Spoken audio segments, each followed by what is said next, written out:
Why is it that every time I put my computer to sleep, I have to reset all the fucking camera settings? What the fuck? Elgato, explain to me why. But you know what I don't have to release and reset? That's my VPN. Because, folks, this stream is sponsored by NordVPN. Folks, if you don't use a VPN, you're going to die. We all die eventually. Folks, if you are concerned when you're online that your data is going to be potentially compromised by someone who might use it to sell you targeted advertisements, well, your head's in the right place, because that's very easy to do unless you are encrypting your online activity with a virtual PN. My VPN of choice is NordVPN. I used it for a very long time while my ISP was throttling me, and still use it to this very day. You can get a sick discount on a 2-year subscription using nordvpn.com/MBT. Yu-Gi-Oh! What if I like targeted advertising? More power to you, you fucking dumbass. But I know one thing you probably don't like, and that's region-locked content. If you live in America, you can't get great shows on European television. That Like, was wrong. I don't know. What do they watch over in Europe?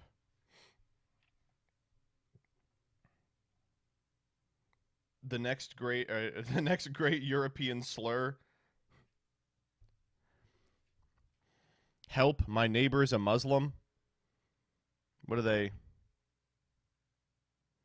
What's that show where they break out the calipers and they try and figure out if contestants are trans or not? What do they watch in Europe? Probably like some kind of sport that like involves slavery, right? Polo. Doctor Who. That's worse than all the other stuff that I said. I actually hate the option to watch other country stuff. How about this? Here's the actual pitch for you. What if you live in the UK? What, are you going to watch their shows? No, you're going to watch the Great American Television Experience. You probably watch Doctor Who. Oh, how'd you figure that one out? I love Doctor Who. But like everyone who watched Doctor Who, I stopped watching it when it started fucking sucking. I hung on a little after it started fucking sucking. They should have done less fucking sucking and more fucking and sucking, you know what I'm saying? Folks, here's my actual unfiltered Doctor Who opinion. I know you all are chomping at the bit for this. Every day I log on and people go, Joseph, tell us how you feel about Doctor Who. Matt Smith, not very good. He was not very good at all. It really is frustrating that everyone was like, I think maybe people grew up with him or something and like him. But as soon as his episode started, I was like, oh, these aren't interesting to me. That H-Bomb video about Sherlock where he talks about how Doctor Who is wrapped up in like too many stupid fucking mysteries that go nowhere is 100% correct. And definitely only applies to the Matt Smith era of Doctor Who and beyond. But man, he really was not very good at all. Yeah, he's a great actor, but his stories are terrible, and he spent the first of his like 2 or 3 seasons just trying to be David Tennant, which he couldn't do because he's not. That was wrong. Peter Capaldi is my favorite. Just completely disagree with that. You know, more power to you, but I was not interested in a single one of those episodes. And I watched like the first Capaldi season, and that's when I called it. I was like, I'm sorry, this can't happen anymore. I need to go like get pussy from a girl who's not in a Gur hoodie. It was Eccleston Besto. So that's how I felt growing up, but that's probably because he was the first one I saw. If you go back and watch it, they are like delightfully campy. But unfortunately, I think Doctor Who was just always supposed to be an extremely mid show for like dumb preteens. And then they accidentally hired David Tennant, a likable, good, fun actor that's interesting to watch on screen, and everyone got tricked into thinking that it would actually be a good show. And it was for like 2 seasons.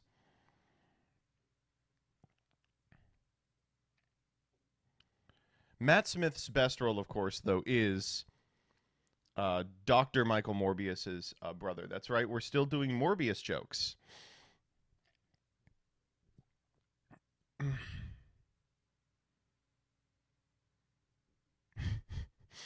Good morning, everyone. For some reason, now you might be wondering, Joseph, why are you an hour late? First off, I'm always an hour late to Tuesdays. That's just how we do things here. Second, my wife almost died. So Jillian woke up today and she was like, Joseph, I can't move any of my limbs. And when I say she woke up, I mean this was like at 5 a.m. I went to bed at 3. So I'd been asleep for about 20 minutes at this point. And I wake up and I go, why is our dog in our bed? And then I go, why are you up? And she goes, I woke up at 3:30. I've been up this whole time. I brought Sadie down to keep me company. And I said, okay, what's going on? And she was like, I think I'm going to die. I think I'm going to fucking die of death. And I said, no, you're not. And she said, I might. And I go, okay, well, why don't you have a little rest? She usually walks Sadie in the mornings. So I was like, why don't you have a little rest? You know, don't worry about Sadie. I'll let her out to pee. And then you can... if you want to, you can walk her a little later.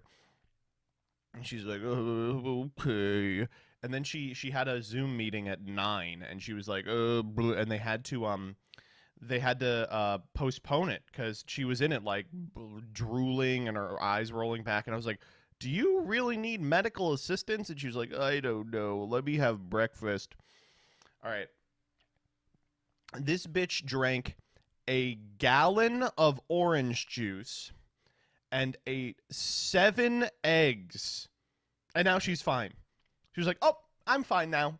I just needed to drink a gallon of orange juice and eat 7 eggs. And I said, oh, all right. Well, I guess. Jillian constantly has like frail wife disorder. You know, she'll be like, oh, I think my frail little wifely limbs aren't going to hold up. And the cure is always eating. It's always like, why don't you have a glass of water? And then she'll drink it and she'll go, okay, I'm better now. But it happens like once a week. And every time I have to be like, oh, I'm taking this super seriously. Okay. All right. Well, let's go do the, let's take you to the ER. Oh, but before we get in the car, would you like a Pop-Tart? And then she goes, I'll have a Pop-Tart. And then she'll eat it and she'll be like, I'm better now. She's the hungry wife. She is the hungry wife. Maybe she's pregnant. She is not pregnant. We would have to have had sex for her to be pregnant, and I would never do that. Try essential oils. We don't have to try shit. We know what fixes it. It's breakfast. But every day she will just like, sometimes she'll come home from work. She'll be like, oh, I feel awful. And I'll be like, did you have lunch? And she'll go, no. It's every time.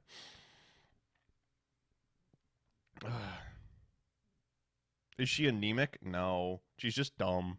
she's just a stupid wife. She just refuses to eat. She refuses to eat. I don't know what it is. And the other thing is when I don't eat, I get very cranky. And so there was a period of time when sometimes I'd be in the car and I'd be like, I'm hungry. And Jillian was like, we have to get food now. And I was like, what? And she was like, when you get hungry, you are mean. You are very cranky. And I was like, oh, okay. So we would move heaven and earth to get me chicken nuggets. But when Jillian is fucking, her arms are falling off, her limbs are, you know, necrotizing. Oh, well, we shouldn't stop for a fucking coffee or a soda or something. Are you always hungry during Prague playoffs? Yes. Fun fact. Yeah. Prague playoffs is a 3 to 4 hour recording commitment. That's why I started. There's some of them I'm eating during. I just get a snack now. She's just like me. True. You haven't been mean to me while hungry, but you have been completely drained and tired. That's a sleep thing.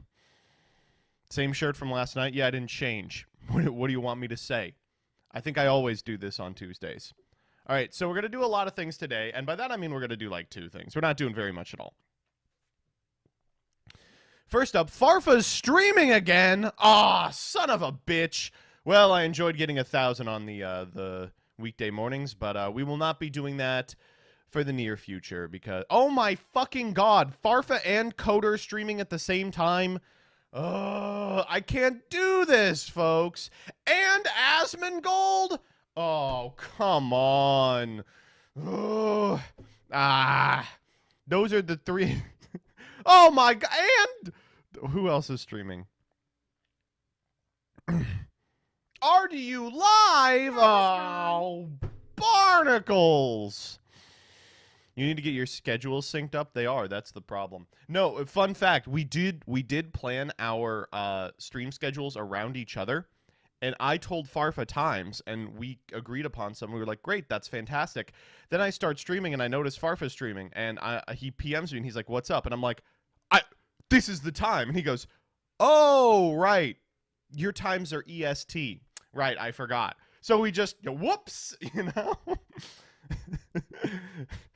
He was like, oh, of course Joseph will just send me times in, Scottish Standard. That's fine. No, it is nice. I mean, while I do appreciate that all of the streamer people are generally very nice about being like, hey, we don't want to step on each other's toes. To some degree, it is good. Like, you can't you can't play around everyone forever. You know what I mean? Let's do some content. So we've got a significant amount of content. Firstly, do you all remember the YugiTuber awards? Do you all remember that? Oh my god, they went so well last year. I remember when Gage got gayest little boy. I remember when Gage won gayest little twink. Oh my god, it was crazy. Well, we are gonna do them again, and by again I mean for the first time because last time it didn't happen. I'm gonna put the thing out, and we're gonna talk about it a little more on Wednesday. But the short of it is, I need you all to fill it out and spread it. Because last time it did not really leave my sphere of influence enough to get results that weren't massively tilted in my favor. Or I'm actually just the greatest YugiTuber of all time. And all of Sam's 610,000 subs are just bots. So, we'll see. Post on r/MasterDuel. Oh, then Decade will win everything. Or actually, maybe not. I think r/MasterDuel is equal parts like Elon Musk style Decade stands and like K-Hive style Decade haters. We've got a couple things to watch today. We've got 30 minutes before Doug gets up, but actually we probably have more because he sent me a PM and said I'm gonna be late. So, it is what it is. I do want to talk about Binding of Isaac real quick. I've been playing it as something to do that is not Yu-Gi-Oh! I play about a run a night. And last night, I had the dream run. Basement 1, Pyromaniac. Depths 1, Epicac. I'm just great. I'm just nice with it.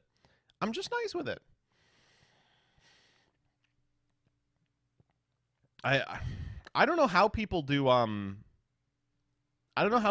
what's it called? Boss Rush.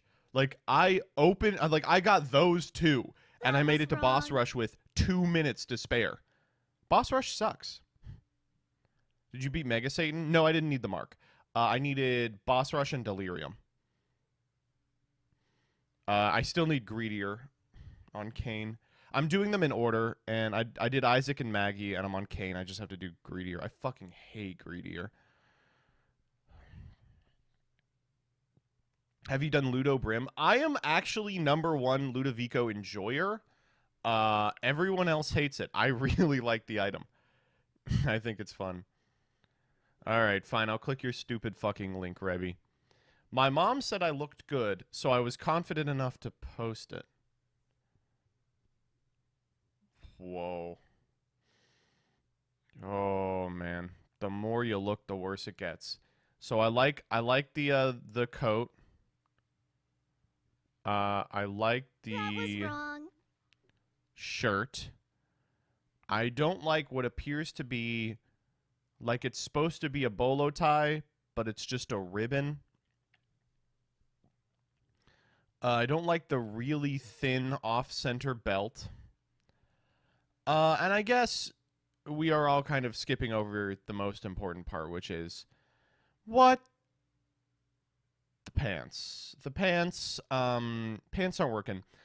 Just so you know, I think I think he's at a fitting place. Right? Because that's the only way the pants would look like that. I think he's getting it fitted right now. Because otherwise, Jesus fucking Christ, that's his house? No, it's not. Hem this motherfucker's pants. Been thinking about this response.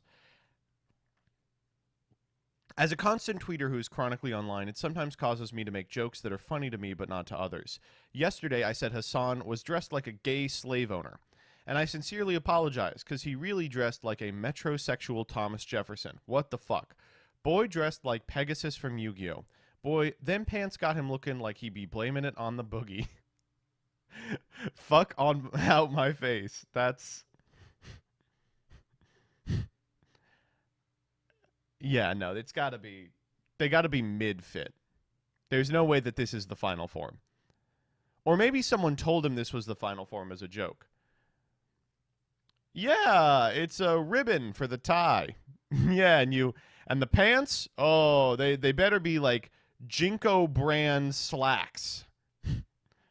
No. All right, we got new cards. New cards, PogChamp, new cards are coming out. Gives Progressies some content here. We got some new cards. Oh my god, what the fuck did I click? There's one. Oh, that was the wrong thing to click. There's one. We've got some names. Wrong. Hacking Dragon.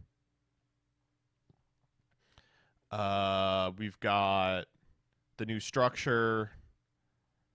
We've got... I think that's it. Oh, here's the new trap tricks. Yeah, and then we're caught up. So real quick, are people using deck recipes? Every time I see YG Organization post deck recipes, I'm like, who's using these? Is there a market for this?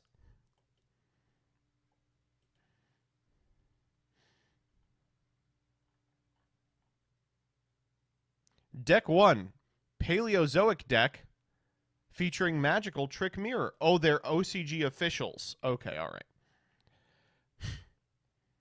All right, here we go. First and foremost. Oh, is that my dying wife?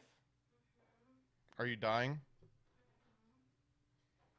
Did Sadie didn't shit? No. Sadie, what's going on? Did you poop somewhere inside, Sadie? Are we going to have to find the Sadie shit? Sadie has not shit today.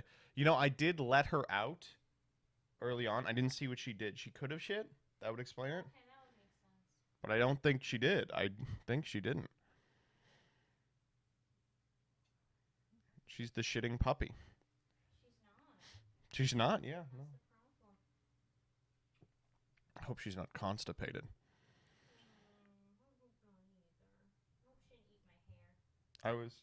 I was telling chat that you're my dying wife who has fragile wife disease. Yeah, Jillian has all those diseases that like wives would have in like the 1700s. She has like the vapors. She has hysteria. She has the wandering womb. What does that even mean? It means you eat 7 eggs. That's what it means. Rebecca says it's a girl thing. Yeah, I had to eat all these eggs. It was important. Yeah. Ugh.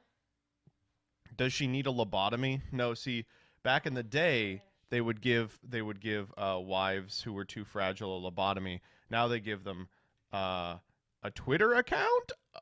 Is that anything? They give them a gallon of orange juice and 7 eggs. Rebecca says, I am like a Victorian child with consumption. Yeah, Jillian has consumption very badly. She has consumption. She has scurvy. She said I had to That was consume all wrong. these eggs. Oh my god. Does chat have any idea what's wrong with me? Yeah, they say you need emergency Snickers. Why? She's on the Jordan Peterson diet. Xanax and meat. She's not on that. I don't think you're on either. We should get you on Xanax. No, I was given some, but I didn't like it. It made me more anxious. Jillian was given Xanax and said, no, thank you. This doesn't work for me. Imagine, not just selling it. Yeah, I mean, it expired by now. Do you think people care? Hey, this Xanax is a week past expiration, which is a great segue to talk about another thing that's going on in my life. So I purchased a gallon of milk for my own use. I purchased that milk to make you food. I've been Yeah, buying the groceries. But with whose money? The money on my credit card. Oh, okay. Well, that actually. Okay, never mind then. Yeah, you're like yelling about all these groceries. You're like, I bought these. I'm like, no, I've been doing. Jillian cannot be trusted with the groceries, so she bought. If you want to take over this household chore, let me know. Well, I don't want to go to the grocery store. Well, I do. I do that sometimes. Yeah. Anyway, Jillian bought a gallon of milk, which I have been using. It's a half gallon, and it expires December 7th. And the astute of you may recognize that is tomorrow, right? But I opened it Well, like a the while sell-by ago. date is the 7th, actually. So really, it's not going to go bad till like the 14th. Well, Jillian purchased it in late November. Let's say November 25th. And so she is I convinced. think it was before then. It was the Sunday before Thanksgiving. She is convinced, despite this milk not having expired, that it is not fit for use. That, like, you have to consume the milk within, like, 4 or 5 days from opening, or else it goes bad. Weeks before the sell-by date. Milk weirds me out. I find dairy milk to be really weird. If it doesn't smell bad, then it should be good. Okay. It did smell bad. I smelled it last So this is the night thing. and it smelled bad. Jillian says that it smells. It smells like milk, but it smells different than a second half gallon that she has bought to replace the half gallon that is not bad. Well, because I needed to use whole milk to make you the tuna casserole last night. God, I'm gonna. But she didn't use the milk that we already had. Well, because it smelled. She wanted to use the old milk. The new milk, rather. Better to be safe than sorry? No! No, it's not! It's better to be frugal than safe! No. Are we sure Jillian isn't just like from before refrigerators, like 16th century? Yeah, Jillian, the reason Jillian is getting all these 16th century illnesses is she's a time traveler. She sees the milk and she's like, "What? Where is your salted pork? You know, where is your fish storage?" I don't like pork. Can I have a different salted thing? Honestly, Jillian, just give him the bad milk. He deserves it. Which milk is the bad milk? They're both fine. I'm using the bad milk today in my coffee. Yeah, I told him he can use it if he wants. And I have been. Because I want. Oh, my God. He also yelled at me. He's like, "Are you buying food or are you buying decorations?" She buys decorations for the interior of the refrigerator. She will buy something and it will sit in the interior of the refrigerator and then mold will develop and then you throw it out and you go, "Wow, that was a nice decoration." It's like when you buy flowers from the store and they die in a couple of weeks. It's like that, but with like bread. I mean, you can use this food. You can I do. I do occasionally. You do. I appreciate it. Yeah, you're like, well, you can grocery shop if it means so much to you. You could cook the food. And I'm like, I do those things frequently. It's not like I've never done them.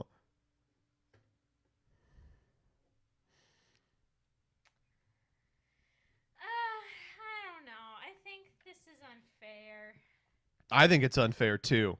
I think it's unfair. You know, do you know how many people in the United States are food insecure?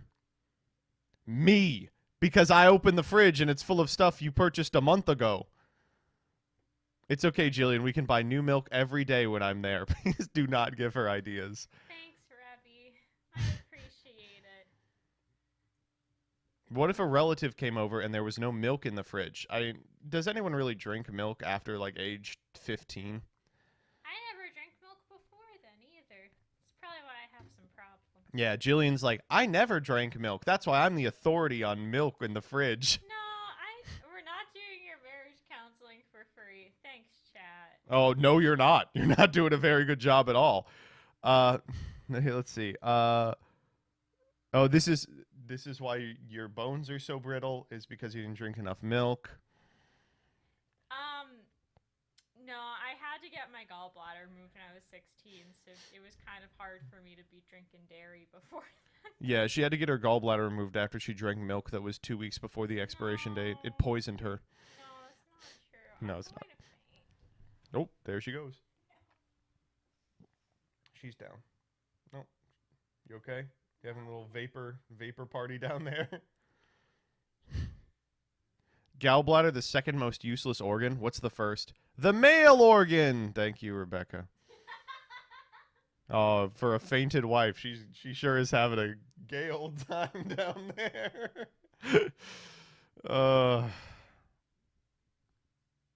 So milk pilled, such a dairy cell. True. I'm gonna help you.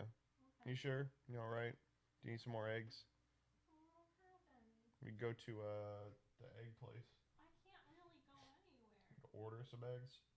No, I just need to go lay down. Okay. You didn't really get sleep either. No, I'm feeling very sick. It's evidenced by I just collapsed. Yeah. Don't let chat see your tummy. They'll be weird.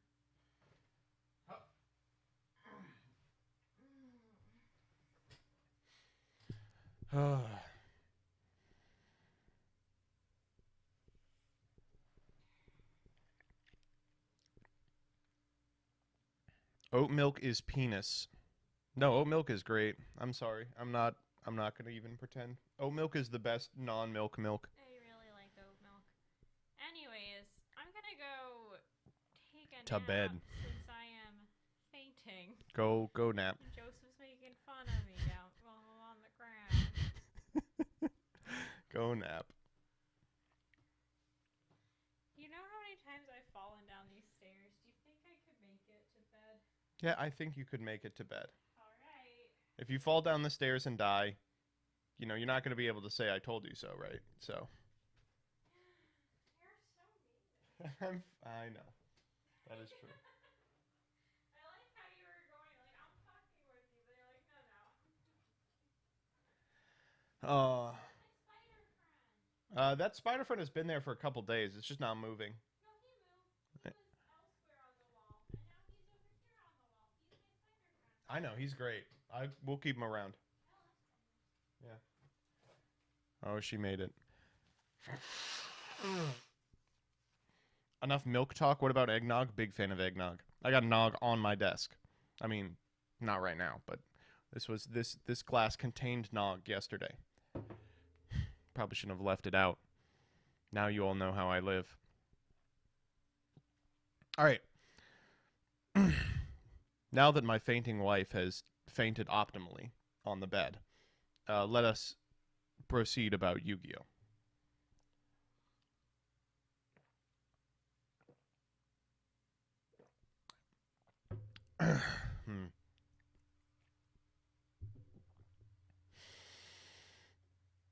All right, Zexal and Vrain's cross-character cards.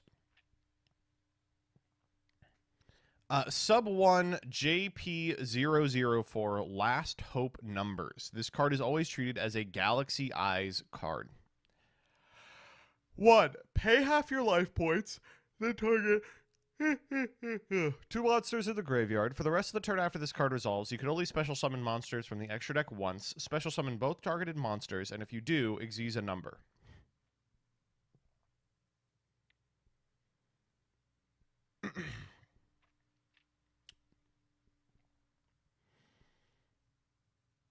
This is probably fine. It's like the last thing you do in a Galaxy Eyes setup combo.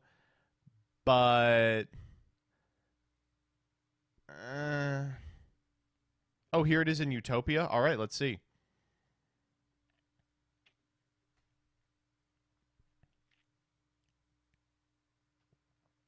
This is off Automata Pickup. Automata Pickup plus an extender. Well, that's interesting because you would expect to need Z Assault Man. Okay. There's Last Hope. Alan Bershin for Circular. Come on.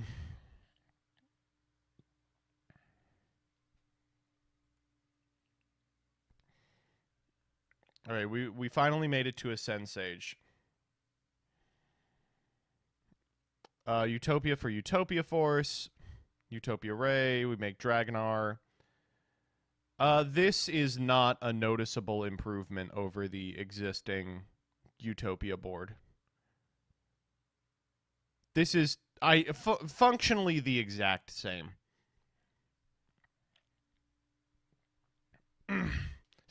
Damn, this nib gonna go crazy. Come on. You're right. Rocket Coder. Oh, that's a weird... oh, this is the Playmaker X Revolver ship card.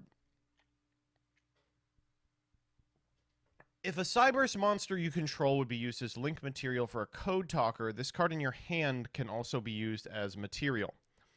If this card is used for the link summon of a Boral, it's treated as a dragon. And if this card would be used as a link material for a Boral, you can use a dark monster in your hand as material. This card's nice. I mean, it's another one of those, the hand link monsters, but has added benefits if you're going for Boral Sword. Sure. Whatever.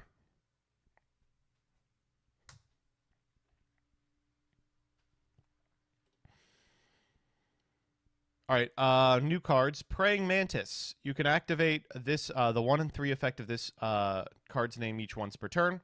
During your standby phase, you can special summon a Baby Mantis token. You can banish this card from your graveyard. Special a Baby Mantis token. And once per turn, when an opponent's monster declares an attack, you can send a card from your spell and trap card zone to the graveyard to return it to the hand. What the fuck? Am I out of my mind? This card seems crazy. More insect extenders? Yeah, I mean, more insect extenders, but this is 2 material. Right? You extra normal this guy. You link him off, then you banish him to summon a token. Standby? No, the 3rd effect. We're never getting the 1st effect. That thing's a piece of shit. That seems alright. Guard Mantis. You can pay 1,000 life points, special this from your hand in defense position, and if you do, you cannot special summon monsters while you control this monster except insects. During your opponent's turn, target an insect you control, change its battle position. This is good. This is a great card. The more insect extenders we get that just special themselves from the hand for free, the better.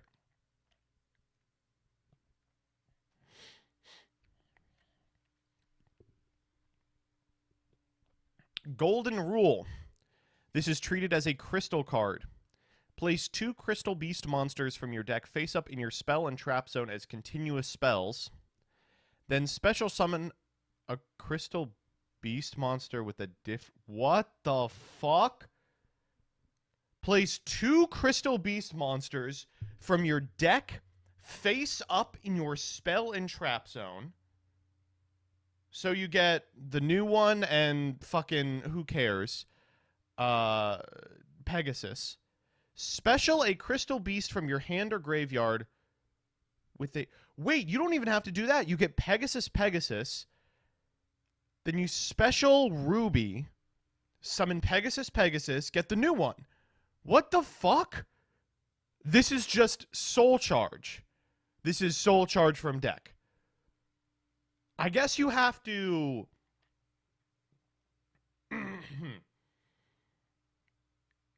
I guess you have to have a Carbuncle in graveyard.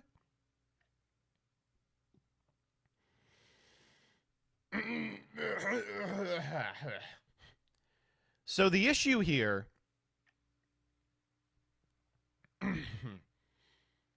the issue here is going to be that then what do you do? Right? Like, that's always been the Crystal Beast issue. It's in a position now where it can just put infinity material on the field, but then what do you do? Right?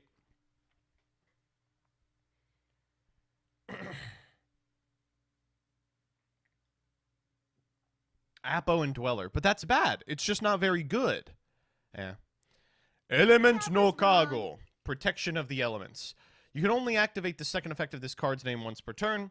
When a spell trap card is activated, you can banish a face-up elemental hero monster you control until the end phase, negate the activation, destroy that card. That's fine.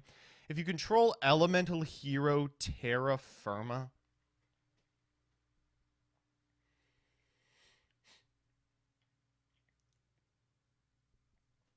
It's Terra Firma support? Really? There, it's EN Shuffle, right, is why we're doing this.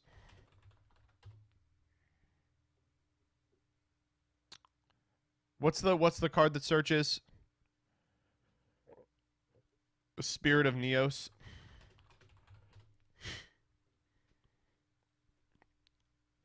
You can add from your deck to your hand a polymerization or a spell trap that mentions an elemental hero monster's card name.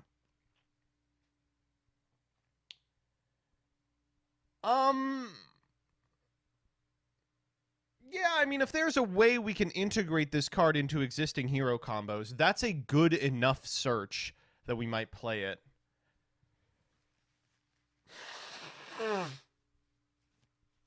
We'd have to rethink some combo math. EN Shuffle. I was just on EN Shuffle. You have to get an E-Hero on the field already. Like, you're going to have to do a lot of work to convince me that if we're playing EN Shuffle, we're not just using it to summon Shadow Mist, right? What E-Hero are you banishing from your field for this? That's the other thing, is you would have to end on different stuff. It's interesting. Blackwing Sharnga the Waning Moon. You can only special summon with the first effect of this card's name once per turn. You can only use the second effect of this card's name once per turn. If there is a monster with 2,000 or more attack on the field, free special. If you control a Blackwing Synchro, banish it from your graveyard. Target a face-up card your opponent controls, destroy it. This card's crazy. This card's pretty good. I mean, it seems strong, right? Doesn't matter. Blackwings will not get better as a result of this. Final Cross. During your turn, if a Synchro monster went to your graveyard this turn, target a Synchro monster you control. It can make a second attack during each battle phase this turn. Then if you targeted a Warrior, Synchron, or Stardust, it gains attack equal to a Synchro monster in the graveyard. Terrible card. Fissioning Mother Spider. If you control no monsters, you can special summon this card from your hand.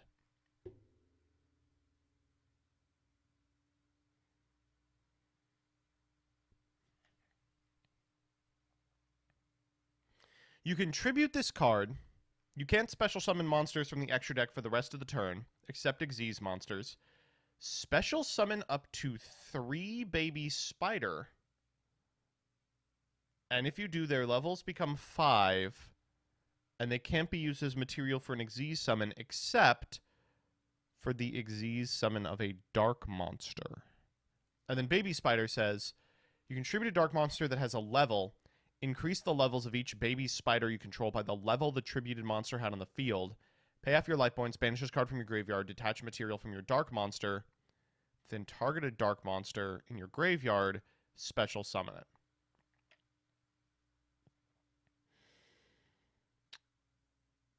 So you can make 2...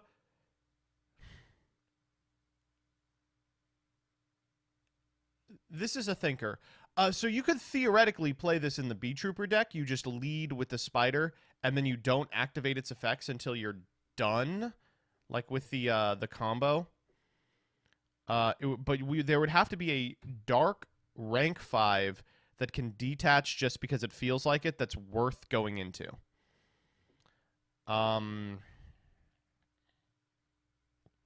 Isn't Doom Chimera good? No. No, it's not. That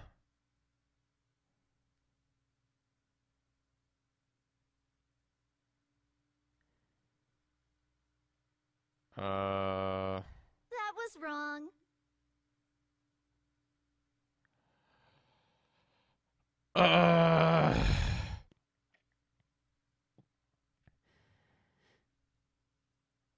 Jesus Christ, that's bleak. So the only good thing you can do with it is use one of them to make the other two 10, and you just make the big spider. Yeah, that's not good enough. That's not good enough.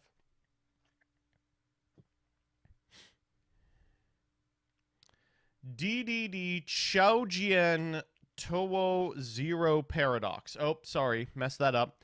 DDD Super Dimensional. Oh my god, wait! It's the 4th D! D!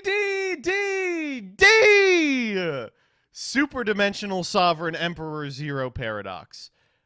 You can target a card in your opponent's Pendulum Zone, special this card, place that card in your Pendulum Zone, destroy it during the end phase of the next turn. When you Pendulum Summon a monster and the total Pendulum scales of the cards in your Pendulum Zone are higher than the total levels of the Pendulum Summoned monster, you can special summon this card from your hand, destroy as many other cards on the field as possible, then place this card in your Pendulum Zone. And if another face-up DDD monster you control leaves the field by a spell effect, this card's attack becomes 6,000. This card's terrible, but it's the DDDD. And then additional mirror level 7. If a level 7 monster is special summoned to your field, send 2 additional mirror level 7 from your hand or deck to the graveyard, target one of those monsters, special summon 2 monsters with the same name from your deck, then take damage equal to the total attack. Is this Kashtira support? Like, that seems crazy, right?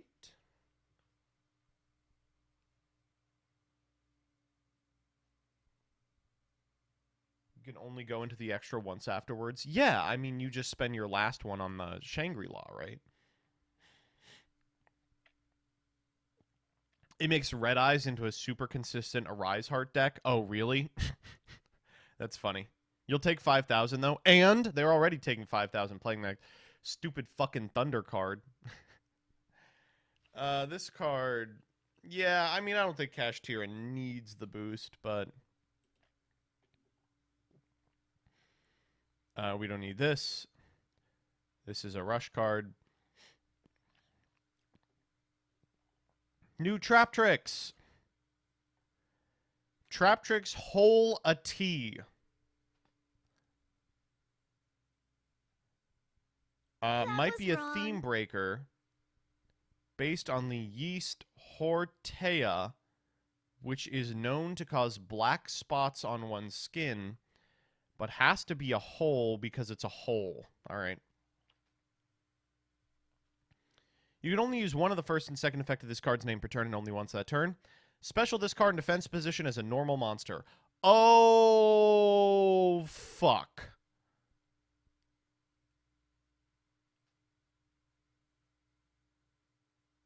That's disastrous. This is like the best thing the deck could get. Oh, man. Do you understand what Shade Brigandine already does for Trap Tricks? And this is a hole? Holy shit. We're still playing Brig. You can banish this card from your graveyard, target a Trap Trick, special summon it. Jesus Christ.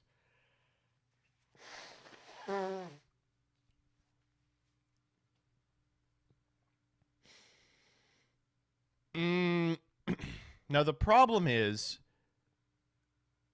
you do still have to win the die roll.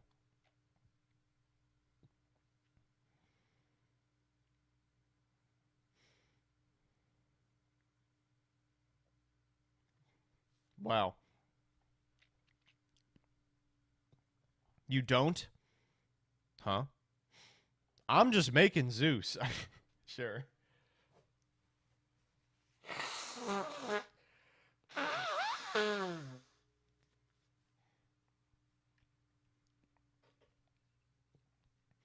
Am I crazy? Is additional beer 7 the perfect card for Lucky Straight Turbo? Yeah, probably. But then you have to play Lucky Straight. Bum, bum, bum, bum. Bum, bum, bum, bum.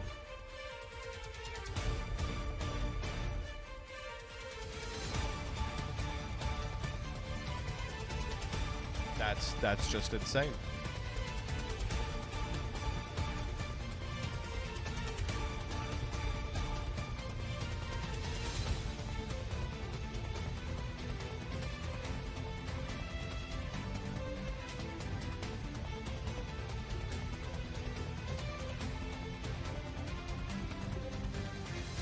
Okay, but what do you get to do if you have 2?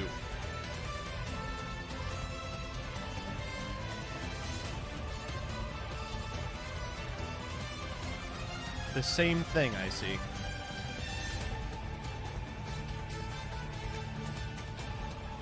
What is that card? Oh! Alright, let's speed things up.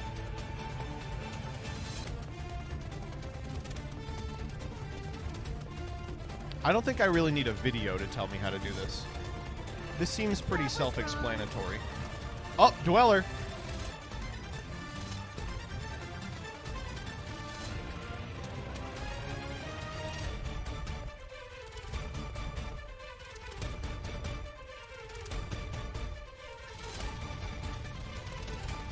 I will just tell you this. If you lose the die roll against me and you're playing this deck, you will never reach heaven. It's just not going to happen. I understand that people want this deck to be good and they're excited about like how low investment the combos are, how powerful the setups are.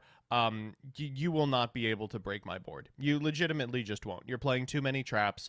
You're going to try and do some kind of stupid Utopic double cheese or Zeus cheese, and I'm already prepared to beat that. That's unfortunate. It really is, because the deck is just very cool. It's like, yeah, Danny's right. It's like, oh, damn, Sarah's crazy. Anyway, Havness?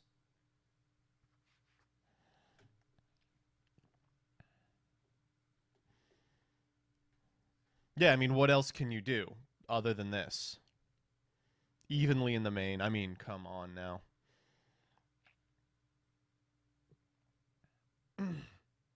Honestly, I would try and make room for the fucking the Saronir. I feel like we want to play the Saronir over the Shifter.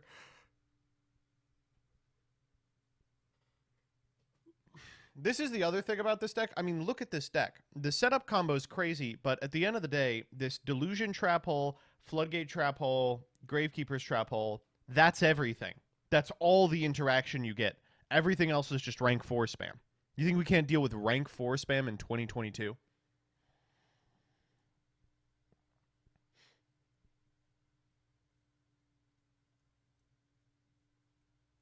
Delusion is right! Why are people still contributing to the cult's totem? I can think of one particularly good rank 4. Well, yeah, I guess that's true. They really aren't any good holes, are there? There's no good holes. Listen, if one of you can show me a good hole, I'll change my opinion. But until I see a quality hole, I don't believe.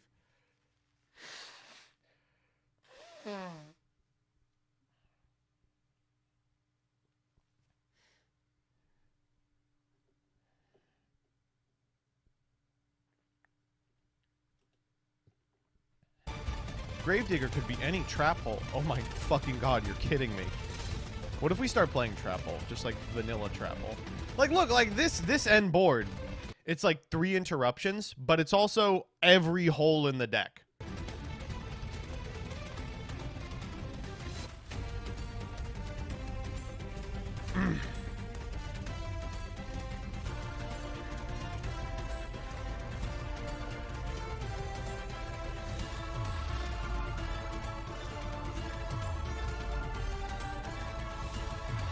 You just stop going for holes, but you grind with them? Sorry, when I'm grinding, it has nothing to do with hole. I grind for myself. I've already stopped going for holes, and I'm grinding all right.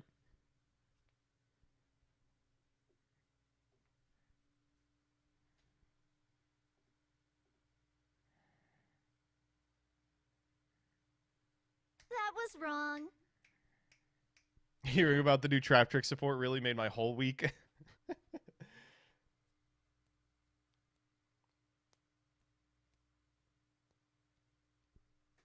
Dueling Book has crashed to prevent me from seeing this deck.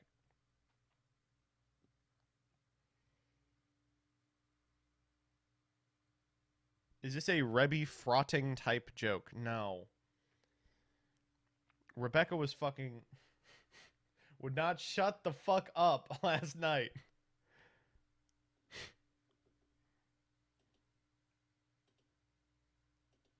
Alright, I want to watch, okay, here we go. I'm good, King. I'm alright. I don't think we need to be playing the list with one Mudora, one Keldo.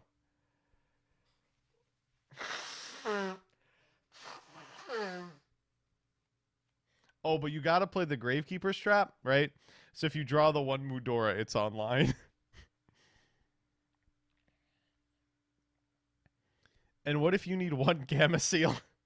No, Gamma Seal is the bridge between the Murmello and the Mantis.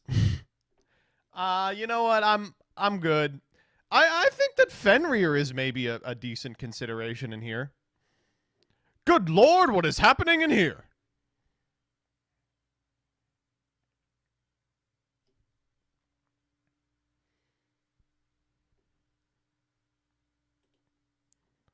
So I want to watch this. MBT the other day posted.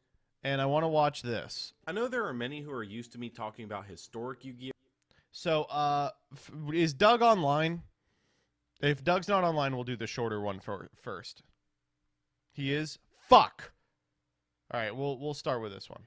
Posted a video onto his clip channel called We Need to Talk About How We Talk. And I want to give this a brief watch through and give you guys my thoughts. But before we get started, this video is sponsored for Ren sponsoring React Andy. What the fuck? They sponsor me too. thousands of years. And Ren, the first 100 people who sign up using the link in the description will have 10 extra trees planted in their name. So go sign up now. I hate to even say this, but I think that technology needs and stuff. I think that Like, look at this. We've already got Reactception going on. like week in, week out, like comments every single week, like hundreds of comments saying, holy shit, that's the worst player I've ever seen. It's like starting to get to me a little bit in the series. Like, it is so funny the amount of people that legitimately think like MT is like a pro player and I'm like a casual locals. Even though I have like real comments. It's like, I don't know, this is such a dumb complaint, right? I legitimately can't fathom this mindset, right? Okay, wait.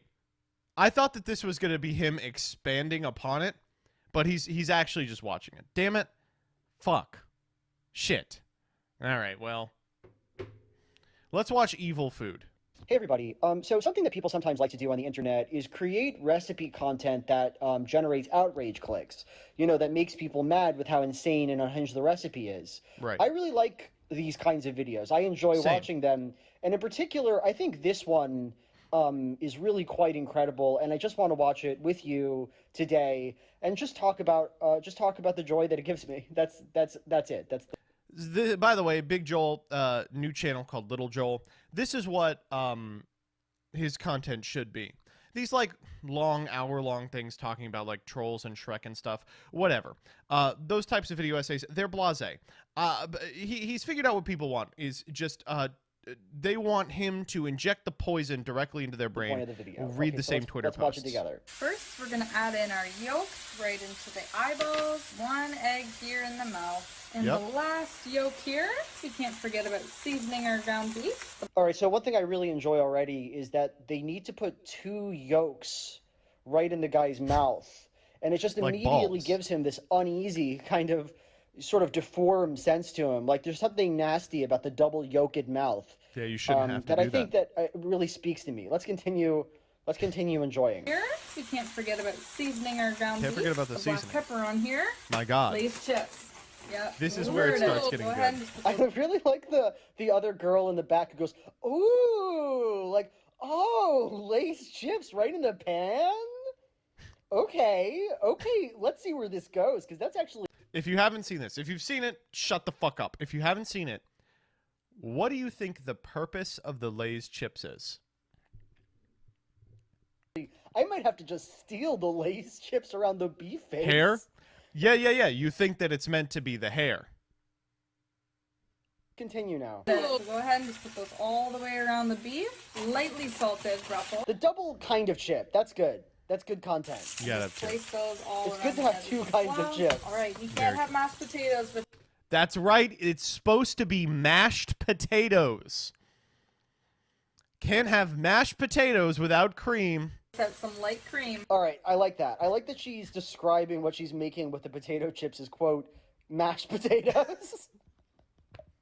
Well, to what end, I ask? It's so easy to get like a boxed mashed potato. Yeah, they make Why- instant why mashed would you wanna potatoes. use the chip? And they're not Well, like, terrible. what is she getting out of the chip? And like, okay, let's keep going. Without some light cream. So we're just gonna gently pour that in. What would mashed potatoes be without butter, honestly? mashed Now we're gonna potatoes- just place these butter slices all the way around the pan. Okay, wait. I really like how the beef boy in the center is starting to look like he has blood around his eyes. Like he's growing more and more angry over time. No, it is as he's blood. getting It's cooked. literally That's good. blood. And the mashed potatoes. I like mine really garlicky, but that looks nice. Alright, let's see if they're turning into mashed potatoes. If they're turned like it's an I alchemy. like how it That becomes was like wrong. this ideological commitment to the potato chip becoming the mashed potato. Like this is what it used to be, and from God's Me in like the creation, it will go back. 1600s We will opening a all sort of crucible. become Let that us which see we if it has once were, you become know? the divine Powerful essence. in its own way. Continuing. Just to get them even thicker and Ah. creamier, we're gonna add some of this tri-blend cheese. Now we want the cheese to melt, so we're just gonna put the lid on this for a while, let it steam up. This has been in here quite a while. Okay, so if you've ever cooked a hamburger in a big nonstick pan like this, you know, in order to get it cooked on both sides like this without flipping it, it has to be in there That for was like wrong. a day. Wow. Look at that! The eggs are perfectly cooked. Now let's Wow! Everything about this is the most fucked up thing I've ever seen in my life. Like the face of this monster in the pan with the exploding egg mouth. wait a while. Wow. Look Wow! at that! The eggs are perfectly cooked. Now They are. let's take a You look. can't deny it. Take a look at him. This is ready to be flipped. Oh! So usually when I'm cooking burger now, it's La Epic Soy Burger from Beyond Burger. But the couple of times that I've cooked beef in the last like 4 years, like at cookouts or something, I've noticed you kind of lose the appreciation for how much just like juice is in there, how much blood and sinew and stuff. And here it's just all in a big pool in the meat man's mouth. Listen to that. Oh yeah, it's ready. Alright, we're going for it. Oh These actually no! look like mashed potatoes, Oh, the and you can't tell me they juice. don't. We're just gonna guide Oh, our that's Oh. definitely right out of the pan. I am so excited to try this. no. How good does this look? That's beyond done. So this is what actually makes me, every time I see a video like this, I wanna be vegetarian. Same thing about when I watch Binging with Bumblish videos, is because every time I go, I'm like, you just have to think. An animal's consciousness was snuffed out so we could make the smiling meat man. It's like there were stakes to this. You know, there were lives involved. You know, sometimes you see a piece of food and it is, you know, truly a work of art and it tastes fantastic and you think, you know, if my last act on earth, if at the end of a fulfilling life I could provide this type of joy to someone, you know, maybe it wouldn't be that bad. But then sometimes you see the smiling That was Let's see how wrong. good this turned out. she eats it. Oh yeah. Oh yeah. No, that is a burger. Now that is a What do burger. you mean that's a burger? No, What do you mean that's a literally not. burger? What is she saying by that? That was Okay, wrong. bye. That's it. That's That all. was the video. But that's the perfect Big Joel content. Is he's like, "Hey everyone, today I found something unhinged online. Instead of making an hour-long retrospective No where I refunds. talk about what this means in a larger cultural context, we're just going to giggle at it together." That's ideal to me personally. You can have No this or the refunds. 10 liquid tradwife diet, your choice. Ooh. I got to tell you, when faced with the seeds and liquid tradwife diet, I got to go with the meat man. I don't know. Anthem, thank you for the 5. It's not often I say this, but I think I can say it today. I would rather be watching Yu-Gi-Oh than the pre-show. Ugh.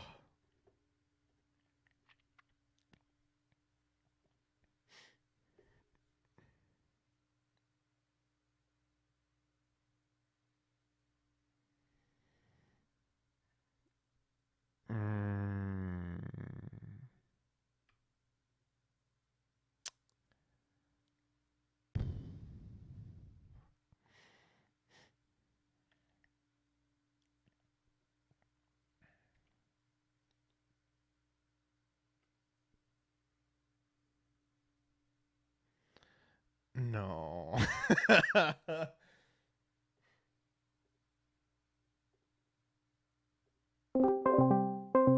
You ever tried this? No. Hey. Hey, what's up? Hey, how's it going? It's going all right. All right. What's a mini M&M's tube to you? See, this is what I'm thinking of, Chad, but that wouldn't work. You mean like in real life? It's just it's that little tube that has all those little M&Ms. Right, but that wouldn't work for this, right? Work It for says what? 5.1 inches in length. What would that be? And also, Okay, what do no, you mean there's a second that's- cylinder inside it? What the fuck are you Is there a saying? larger tube? Oh, this is the mega tube. Oh, that might be it.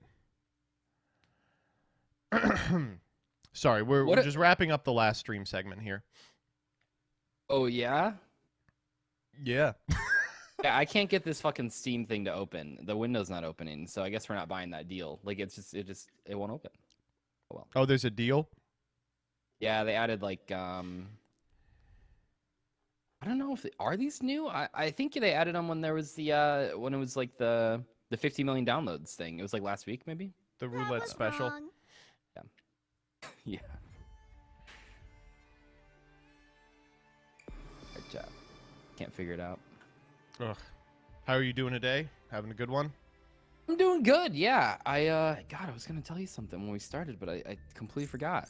So yeah, I think we should. So tomorrow, when do you want to? I mean, we can figure that out later too. But when do you want to start reacting to things? I am good literally whenever. Okay. And then also. Is there an episode of Saga in the tank? Yeah. Okay, but- then after that, I guess. Okay.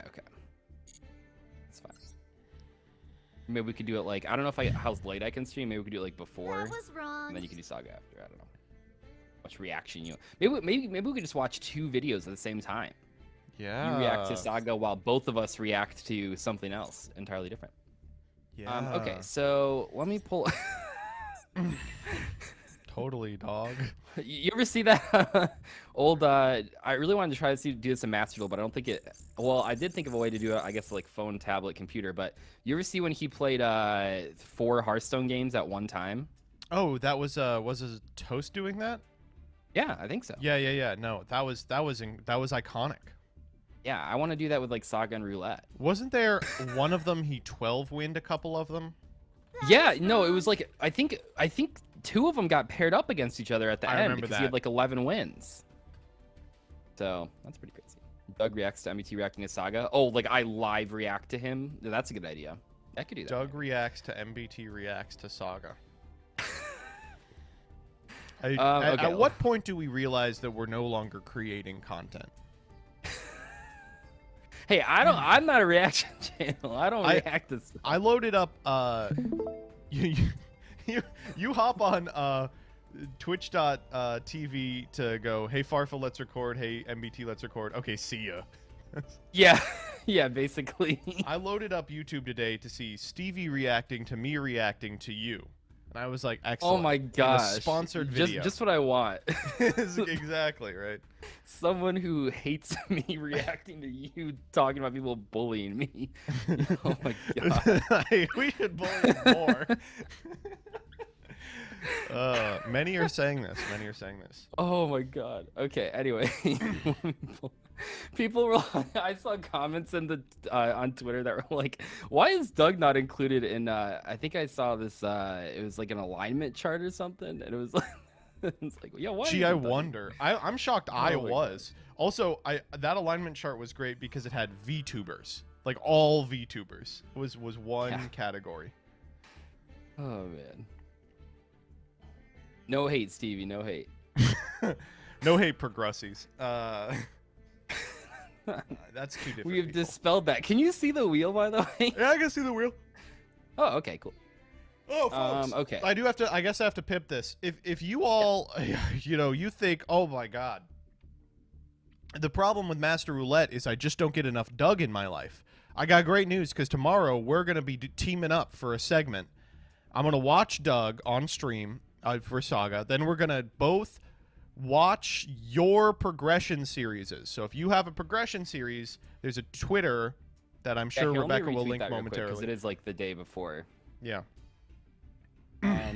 Yeah, so this is I think how we're gonna do it, guys. If because obviously like we can't watch everyone's and we can't sit No, down for an Rebecca's hour got to watch highlights each one. for us. Oh, really? Yeah. Wait. Oh shit. That's crazy. Yeah. That's cool. We'll be fine.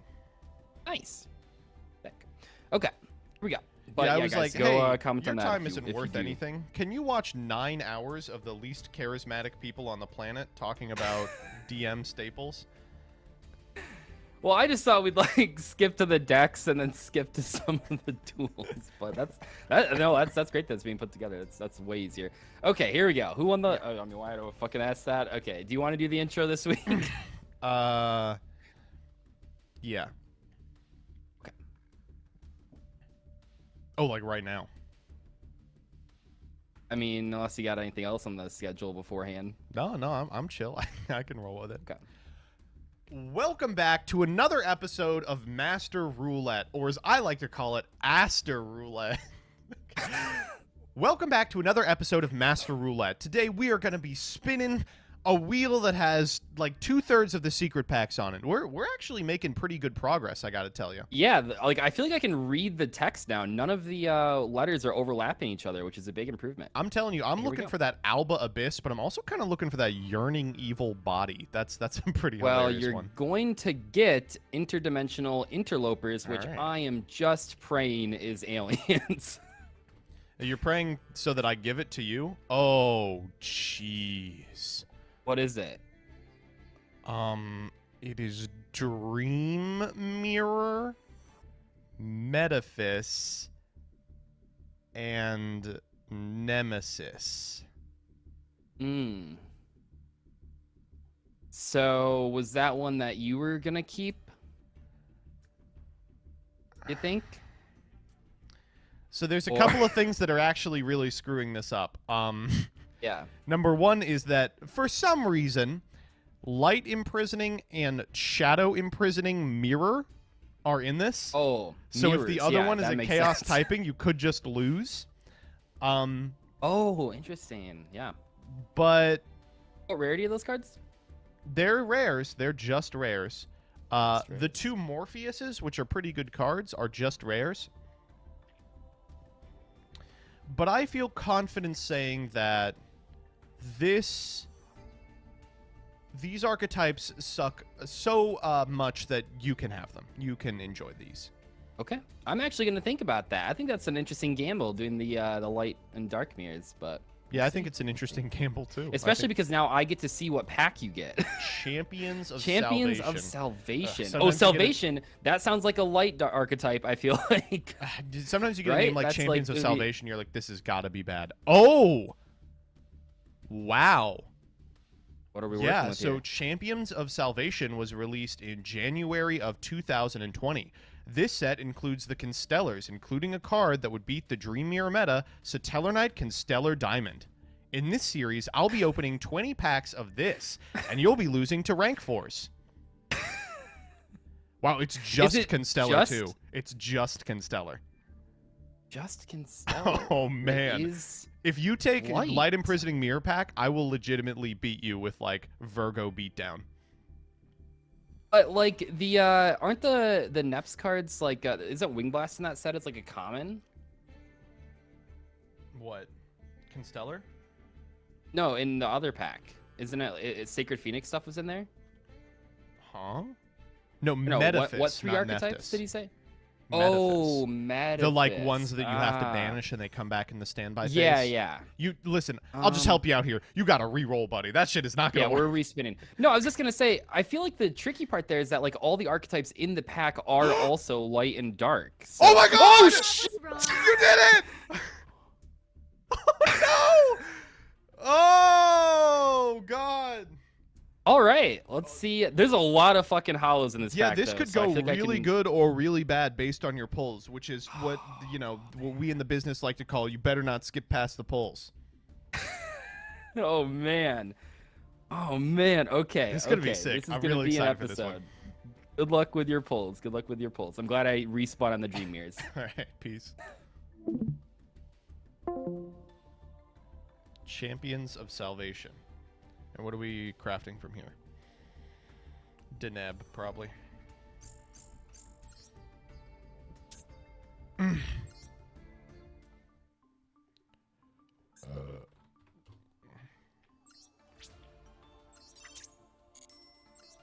Free pull, free pull, free pull, free pull, free pull, free pull, free pull, free pull. All right.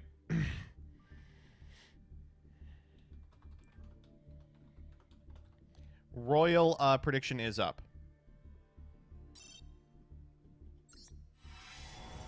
Snore. All right, nothing interesting in here. Now, what Doug doesn't know is the Dream Mirror is actually the most... Can't even do that with a straight face. Jeez. I think this is going to be a really good one. That Albaz pack is interesting. Fallen of Albaz is high rarity, so if you don't pull that, it does kind of fall apart, but if you do, you're like kind of gaming.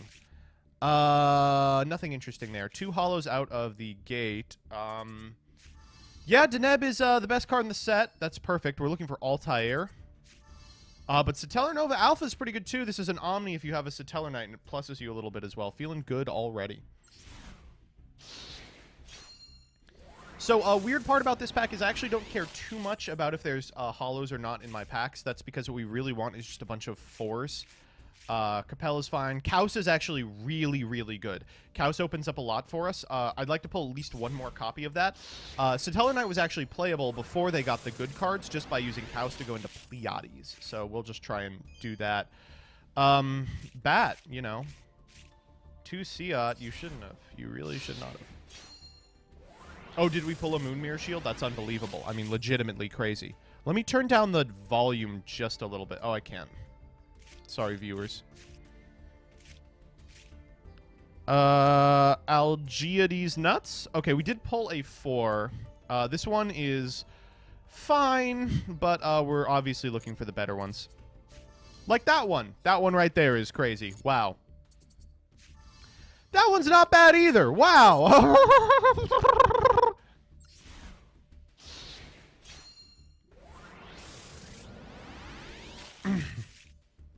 We might play Spike Shield with Chain if we're really down bad.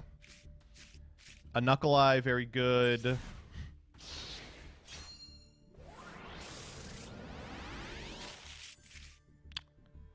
Varslag is not terrible. It's got like a really big ass on it, and it does bounce cards. We might even play Temperance if we're down extremely bad.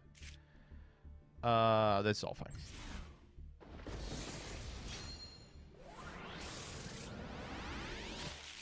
Oh, fine. Someone's been watching my videos.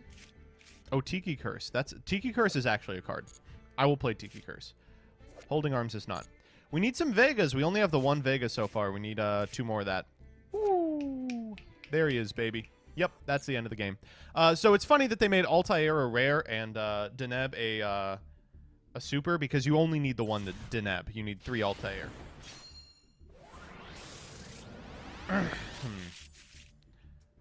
Okay. Bad pack.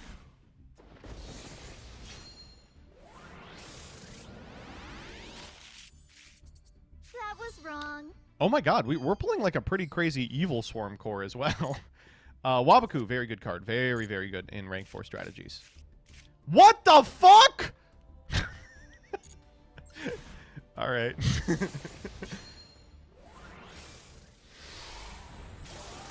Oh, it came out. Can we end on a holo? Oh, we really can end on a holo. If we pull any decent synchros, that's not bad. Ugh, Pollux. That's our first Pollux, actually. We want a lot of those. Yeah, that's the end of the game.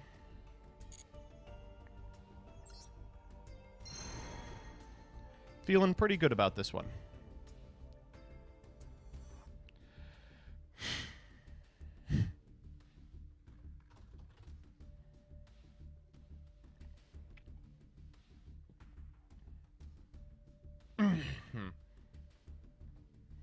To think we almost picked fucking Dream Mirror.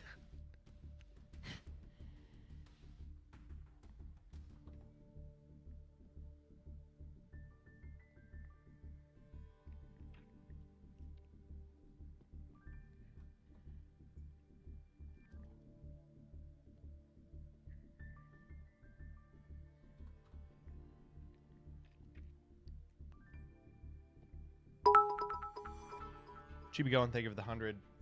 Now pull Ophion. I'll try my best, sir. I will try my best. I mean, we're probably going to end up playing those Evil Swarms. Both of them are like... One is utility and one is like a free body. What rarity is Bridge? Okay, so it looks like no rainbow packs at all. So Pleiades and Ptolemy M7... Constellar Diamond and Triver are the ultras. Triver we actually don't really need. Triver was historically very good with like all of those continuous traps that could be bounced to the hand for more advantage. But I do really want Bridge. Oh my god. Bridge is not in here. Oh, it is. It's a super. That was wrong.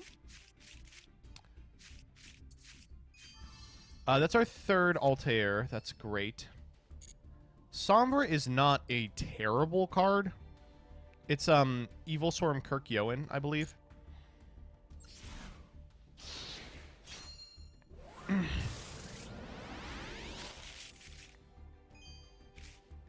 Capricious Dark Lord. Sassy Rookie's not bad. Second Kaus, that's really important. Don't think Sheraton is doing much. No. Switch your Ruru. Okay. No more Altairs. Okay, I said that and then just got one. Second Vega, important.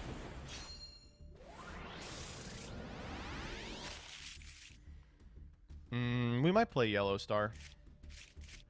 I said enough with the Altairs.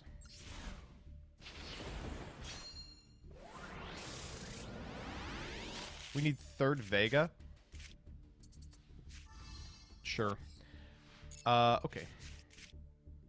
Awful. Yeah, that's insane. That's unbelievable.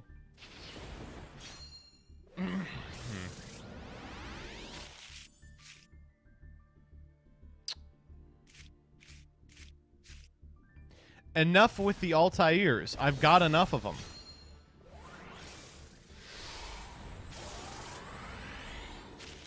Oh, that could be Delteros. Here we go. Da-da-da-da-da-da. Not quite my tempo.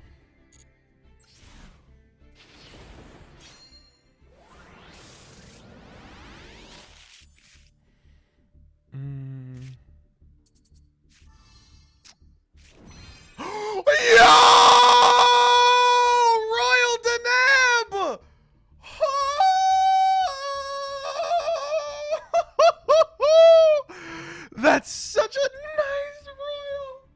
Oh my god. Doug is going to shit. Oh, payout, payout, payout. Oh my god, we never get to pay out. Oh. Alright, two more.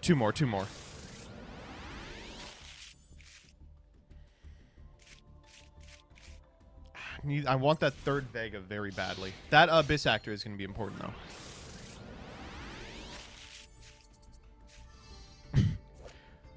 Never seen this card in my life. Delteros is a good pickup. Okay, we're one Vega short, but everything else is just insane. Just absolutely unbelievable.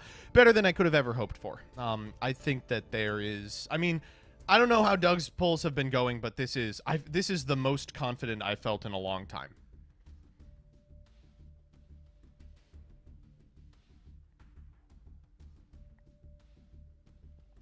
Can we count the Altair? So we had 2 Altair before, and now we have 3, 4, 5, 6, 7. We have 8 Altair. Thanks. Can you pull like this in Prague for once? We got to give I Wish I Was Dead a break. I sent him my pulls from this episode, and he typed back. He said, heck. He said, fack.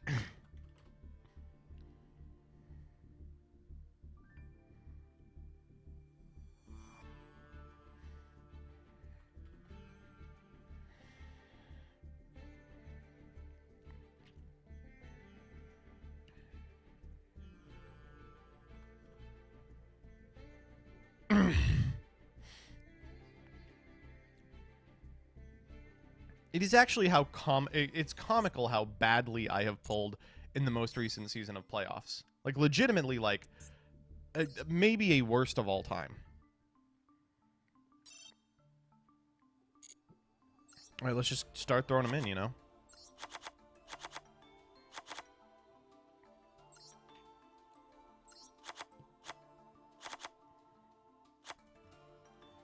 Oh, did we pull Gwaines? Gwaines are crazy. Gwaines are terrible. I forgot you need a normal monster.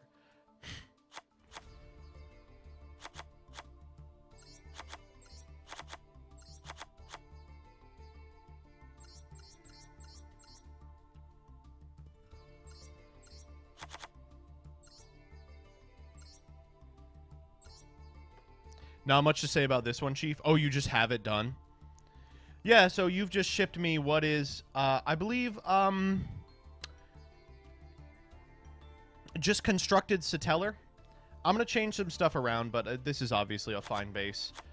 Oh, well.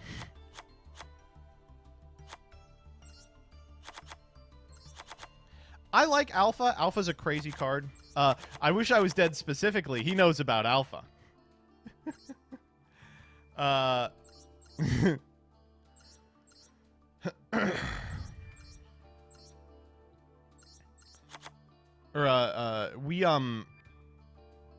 We were brewing for one of whatever the progression was where Alpha was legal. Satellar, not Satellar Nova Alpha, Satellar Knight Alpha. Like, we were brewing a deck that was just that. It was just, we're gonna make Satellar Knight Alpha and pass. Oh, did we not pull any Agiti?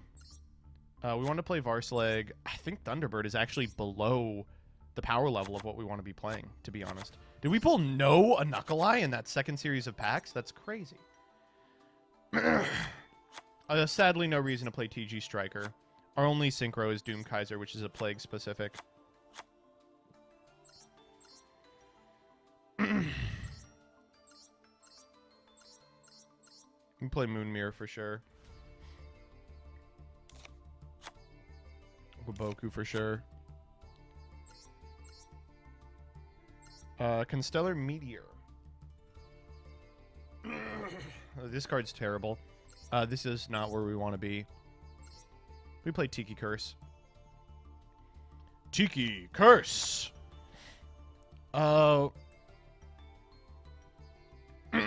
Wave is probably worth playing. Beast King Unleashed. Oh shit, this card's crazy. This card's just unbelievable. Jesus Christ.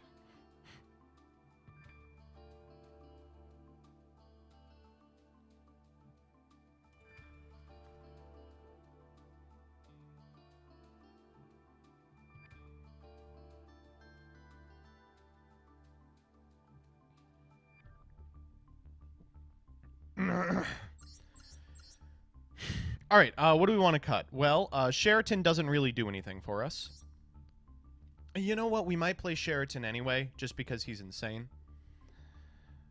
By the way, Beast King Unleashed is a common you didn't get a playset of in play. Shut the fuck up! I don't want to hear it! we're just so boned. We're so boned. All right, apparently we only pulled one Algiady. We only pulled 2 Pollux. That's unfortunate. Do like Varslag. We only pulled... How many Kaus? Only pulled 2 Kaus. 2 Deneb, 3 Altair, 2 Vega.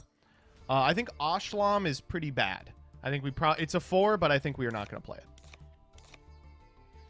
it. We only pulled 2 in Knuckle Eye. Sirius. We pulled 3 Sirius. This card's bad. Procyon. This is very good, actually. Did we only pull 2 Procyon? This card's fine. Capella. We only pulled 1 Capella. Uh-oh.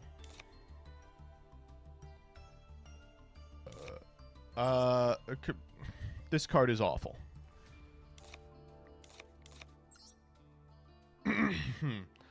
Awful. I mean, we really just don't need to be playing the 5s, right? No, we don't need to be playing that. Don't need that. Star Cradle. This card is not necessary. Alpha we're playing for sure. Hexatellar Knight. That's not helpful. That's not very good. This card's awful. Star Chart. This one's okay. We'll come back to it. Belt. This card's awful. Tempest.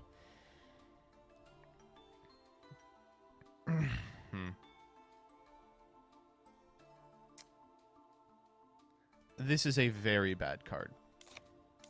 Then all this is crazy. We've got 3 slots open. I think we just want to play more guys. I Wish I Was Dead wants us to play Siat. I could play Siat. I think he's fine. We really only pulled... Oh, the Abyss Actor. Yeah. Smart. You know what, actually? Yeah, it makes Delteros. Yeah.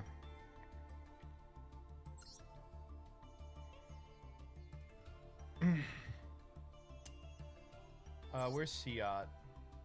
Siat. Oh, Siat.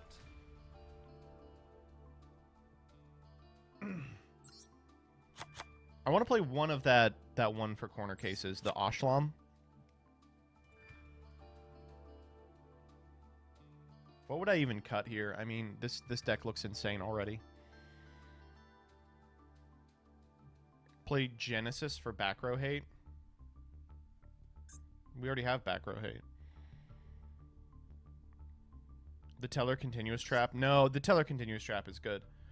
Like, we have 30 Tellers in this deck. We're going to brick on normals.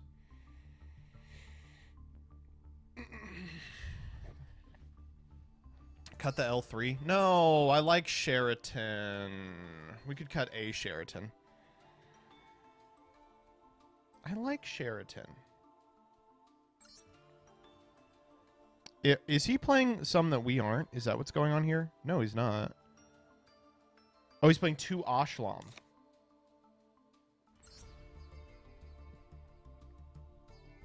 Fine, we'll fucking cut Sheraton.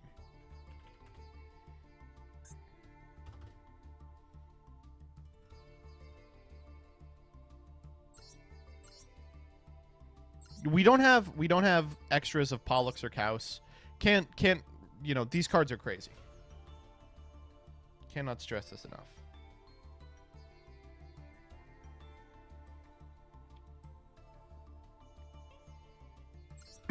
What if we play Holding Legs?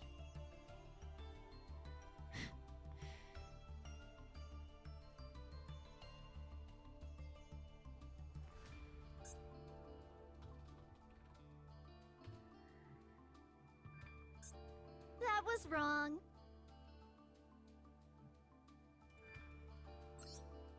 Alsham. What the fuck? Alsam. Stupid.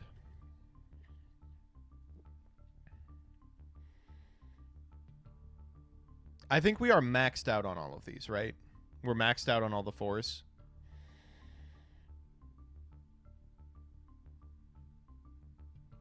He's gonna have punishments. That's fine.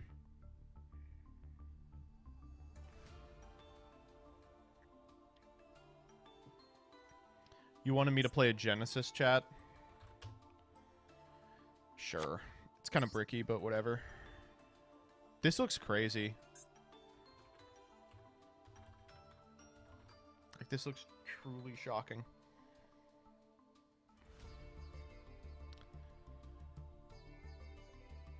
Alright, well, it's Teller Night. This is almost constructed quality. We're missing all the continuous traps that the deck historically played, but I think that's going to be resolved by, you know, Doug not having too much that we actually need to negate.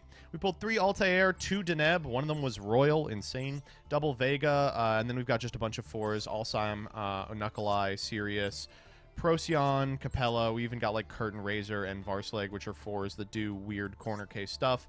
Pollux, Caster, Algiady, and Siat. I mean, I don't think that Doug even has an out for Satellar Knight Alpha in his deck, so, you know, looking forward to it.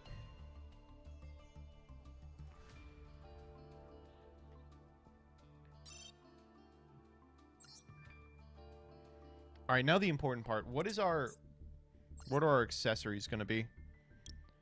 I think Spellbook of Prophecy is cool. What are we using? Didn't we just get a new one? The Starry Knight, Starry Dragon, for sure. And then...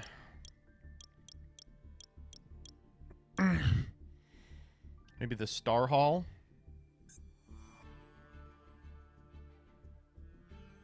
I like the loop. What's the mate space? Give him the...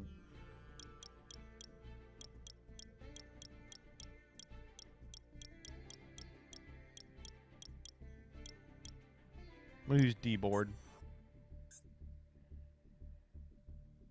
This is the worst setup ever. Huh? What's the problem? Why are you hating? Yeah.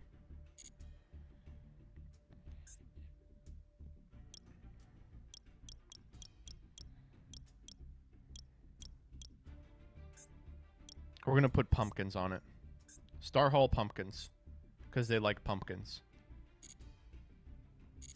Alright, now what's our mate gonna be?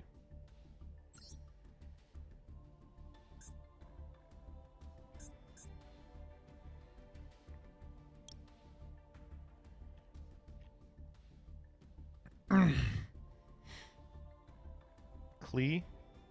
Why Klee? Oh, because it was like around the same time. I could see it being Klee. You like white baking? We can do white. Let's do white baking. He's baking. That's amazing. He points at the bucket, then points at the fire, and then laughs.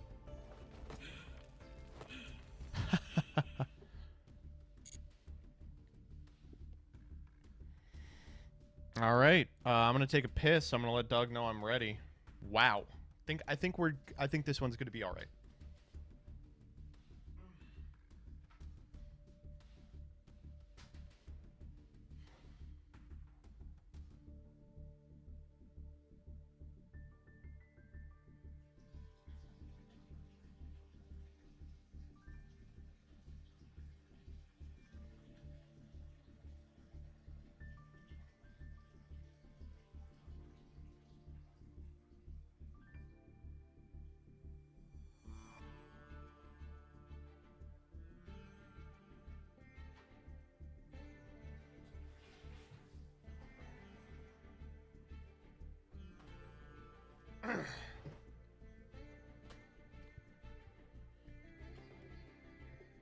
You could all hear me pissing. No. Wrong.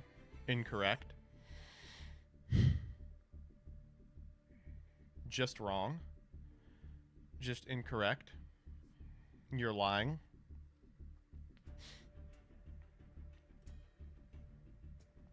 Frying chicken in there? Maybe I did. Perhaps. Doug's deck is kind of spooky. Uh-oh. That's the thing, is that Doug's deck could do it.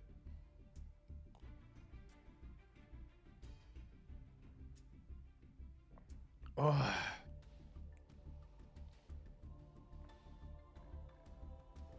Oh my god. This coffee's terrible.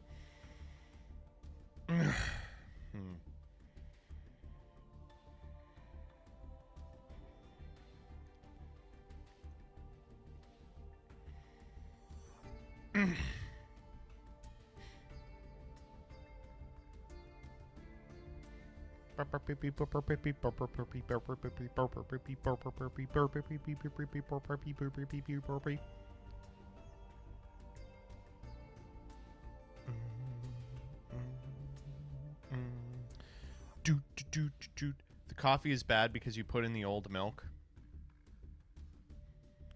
Don't tell Jillian.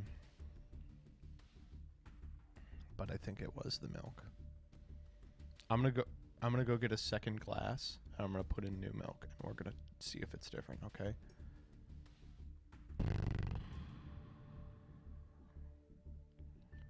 $68.32. Jesus Christ, I don't like seeing that.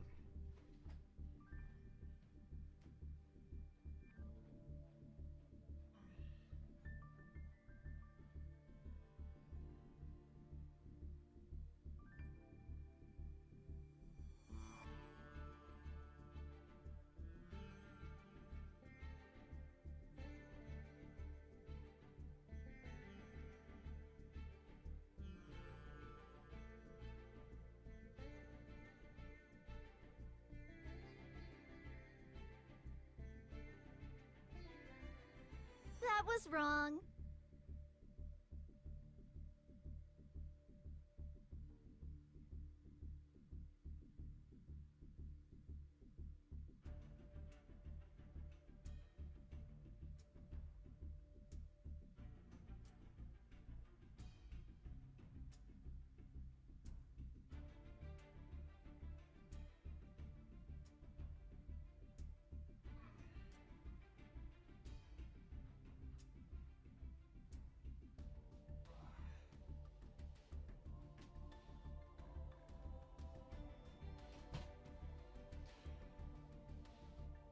That was wrong.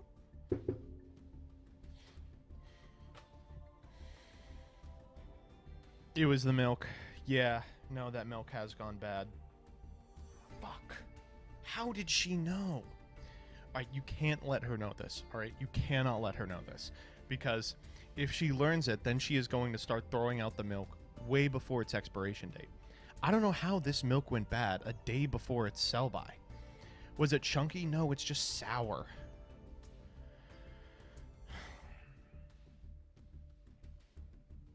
Fuck. God.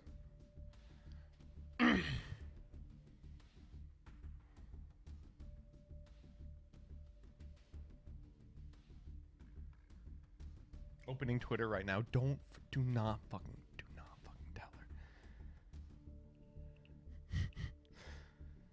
Chat, we're gonna do a little group gaslighting.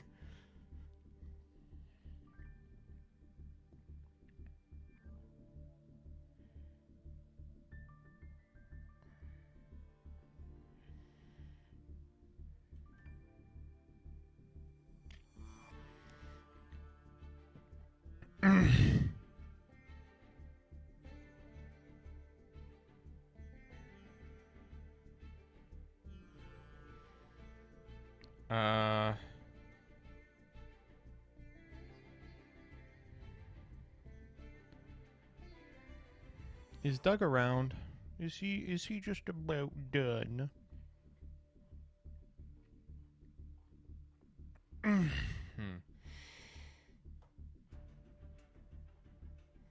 So in my free time, I've been playing a little of Rush Duel Dawn of the Battle Royale again.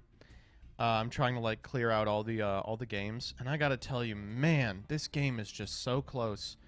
If it had been actually released instead of like stealth dropped, and it had been supported with like DLC, this would be like a game that people played. It certainly is infinitely more fun than fucking the Legacy of the Duelist Link Dilution or whatever. I mean, if the latter worked, it's just a lot of fun. Rush Duel game is just missing an auto duel button. I don't even think it needs an auto duel button. I just think it needs updates. Like, it is set to be a huge moneymaker, and it isn't.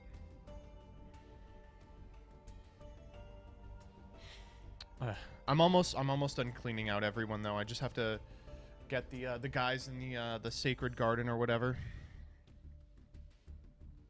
Every time I play it, I think I wish we could do the Sevens React. Like every Tuesday we watch an episode of Yu-Gi-Oh! Sevens, but it's just illegal. It's just DMCA.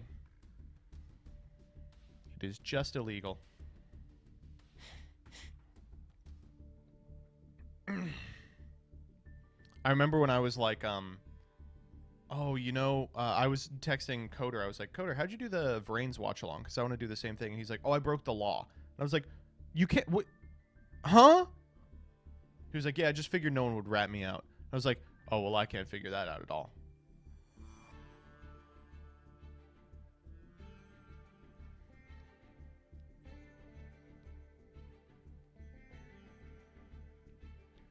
How does it feel to be bigger than Farfa? I've always been bigger than Farfa. He's like 5'8". I'm just kidding. That was wrong. Yeah, we can do this while we're waiting for Doug to wrap it up. So, this is insane to me. I don't know if you've seen, Trainwreck has made a new streaming platform called Kick or something, or yeah, Kick.com. And I think what they are doing is trying to speedrun lawsuits. It is a platform wholly devoted to seeing how sued one man can get in a short period of time. You know, all of this is alleged, but if you go to Kick.com and you look at the UI, it looks exactly like Twitch. You know, a less scrupulous person than myself would say it is a blatant ripoff, and they probably copied huge amounts of the code. But a more scrupulous person like me would be like, even a design can be copyrighted. And if they independently created their own website to mirror the look of Twitch, you can still get mega sued for it. There's two huge things that make Kick different than other streaming platforms. One, it's got a 95-5 creator split, which strikes me as insane. I don't think that like Twitch should be paying us 50-50. I would like a larger split, obviously, but I understand it. I've been pretty outspoken about this. A video hosting costs a shitload of money. I don't know if Twitch has really ever been profitable, even at current split, because you're giving the ability to subscribe to channels who can't, you know, manage double-digit watch counts, and then giving them the ability to stream in 1080p for 15 hours. But two, gambling is legal on it. You can do gambling streams. And so because of that, everyone who has an established viewer base is already on Twitch or YouTube, and every single person on there is doing gambling.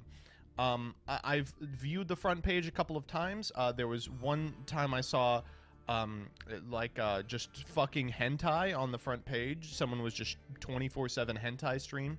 And then like 70% of the people on it are just doing fucking roulette streams. Turns out the new platform is owned by an offshore casino. So, you know, we're Gamba, dude. Gamba. But can you do pool streams? That's the best part. You can't. A couple of the like sexy streamers with like mid followings were like, yeah, you know, maybe I'll be like the, you know, Amarath of Kick. They went on and they got fucking taken down for the pool stream. And it's like, no, you can't do pool. You can only teach little babies to gamble. That's the only thing you can do on this stream. Nothing new under the sun, folks. Nothing new under the sun. I'll put up the hello, how's it going? Very good. I pulled super well, and from what the percentages look like, it looks like you might have as well. I think this is going to be a good one. Okay. What's yours looking like, prediction if you up don't here. mind me I'm asking? just putting it up right now. I just finished the deck profiles. Yeah. Let me change my accessories. Of course. Yeah, you gotta. Today might be the day. I mean, we say that every week, chat, and but yeah, This today might be the day. It might be the day. I will say, there have been a couple in recent memory where I'm like, this is the day. Obviously, the Naturia one was like, okay, well, this is the day. But like, there've been a couple that I've been like, this is the day, and then like, you're missing something, or the games just shake out wrong, and I'm just like, well, yeah, you looks never like we know got what away they're with gonna it. pull. What I was that think- one that there was one where like we were really sure. Did you mean you were? Oh, the Chemicritter one. Yeah. That was one of my favorite episodes. I thought that was so funny. The Chemicritter one, not only was it, did I end up winning it after thinking out it was just a free loss. Yeah. I won it by a lot. It was like, oh no, this is Yeah, like the a Chemicritter cards crazy once they get pack. going, they're nuts. It's a damn Free shame pop. that there is just not a good Gemini archetype, because I really would like there to be a reason to play cards like the Chemicritters. They are pretty interesting. Yeah, it's Catalyst like Field so is hard to wonderful. balance Geminis because if you draw a hand of all Geminis, they're all just vanillas. They'd Yeah. have to print like Geminis, which they could do. I mean, they can do whatever the fuck they want, but they, Yeah, they would yeah. have to print Geminis that are like effect monsters in hand. Like, imagine this, right? Here, I solved the Gemini problem, chat. You print a good Gemini that says you can special summon this card from your hand if you control no monsters, so that you can normal summon it using your regular normal summon to get the Gemini summon. You Boom, literally solved did Geminis. fix it. You straight up did fix it. Broken. And I gotta tell you, I Anyway. mean, once they get it off to the races, Catalyst Field is enough that they'll make it Yeah. happen. No, it's a good card. Speaking My of, votes were 40% my favorite. Oh, 40% that's my pretty favorite. good. That's pretty good. Mine were 68-32, so I think that we might have a game on our hands. I mean, I can't Okay. speak to your deck, but mine it's quite good. My deck has some plays. Good luck. It Alright, has good some luck to you too. plays. Oh, you got the white baking. That's a great one. Ooh, first or second? I think I need the extra card. Yeah, I think that I need to set Satellar Nova Alpha, so I think we both got what we wanted here. Wait, are you playing Satellar Knights or Constellars? Are they It's both in the it's same the pack? same deck. Oh, well, it's not the same deck, but I mean, they're I guess Teller Knights, but Actually, it's not the same deck. And yeah, it's Pretty really ignorant of not you. the same deck. ooh, this is a rough one. You already did the Starry Night. I guess you're always just nice. Yeah, burn. I gotta tell you, Starry Night, the most fun that I've ever had in a solo mode.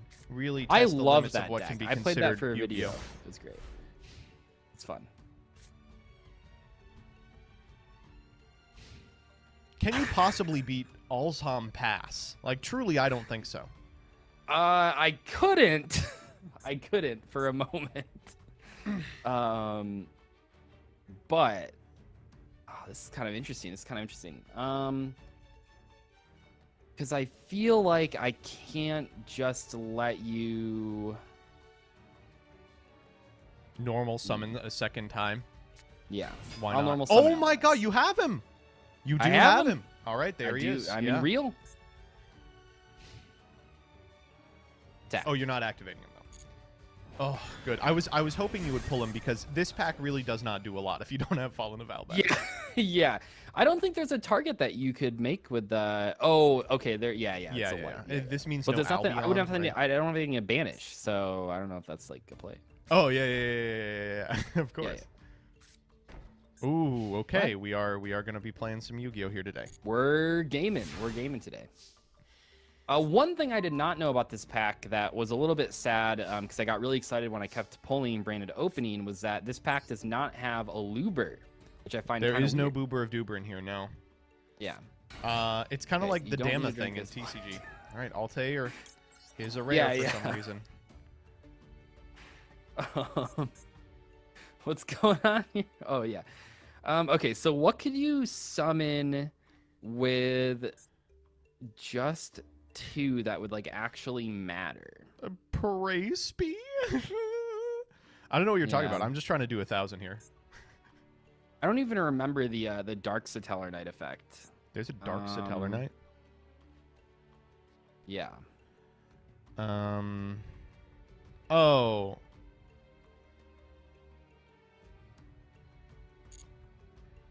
Oh? Take 1,000. Yeah. Okay. All right, let's activate Constellar Star Chart. This card is not ideal. It's not great. And then I guess, Oh, okay. sure, let's make one of my favorites. Omega? Omega, yeah. Yeah, I loved this card back in the day. I just got off a History of Jank episode where we played it in Battery Man. Oh, nice, nice. Ooh, that's not bad. All right,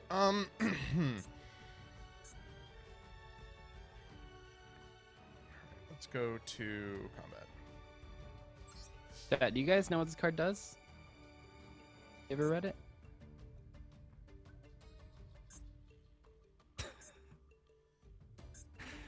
This is not a Teller monster, is it? This is not a Teller monster, huh? Same deck, huh? All right, let me just hold up. I think I still have place. So, not a Teller monster, which means I can't attack. And my whole turn was based around just being laying able to attack. So we will just go ahead and do that right there. That's step one. And then we will just. Go Oh, you into- get to the sub?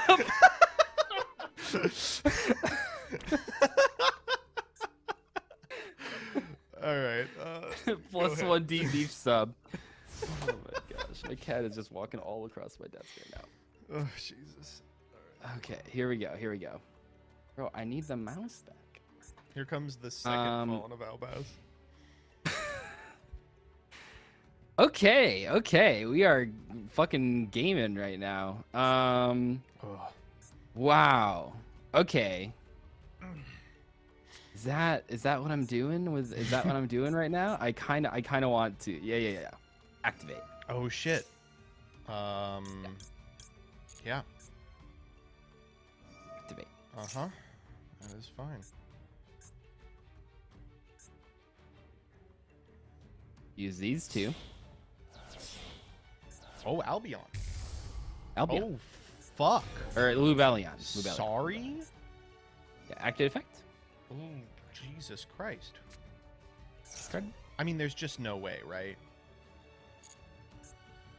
There's just no way. What? That you have Mirror Jade. Oh wait, not that one, not that one. Right, this one.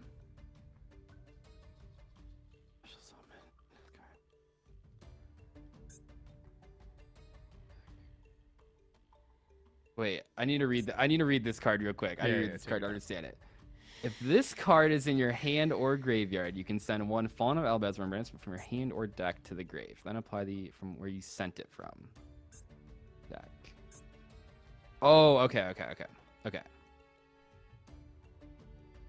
I feel like if it was Mirror Jade, you'd just like So- fucking windmill slam it. Oh, fuck. That's a UR into a UR. I was not expecting that. We got it. We're just dead. We're toast. That's No, you're fine. That's not good. Chad, I want to use this special ability that I have. So it's fine. Attack. What the fuck are your back row? Okay, I have to ask a question, chat. And there's not even a reason to.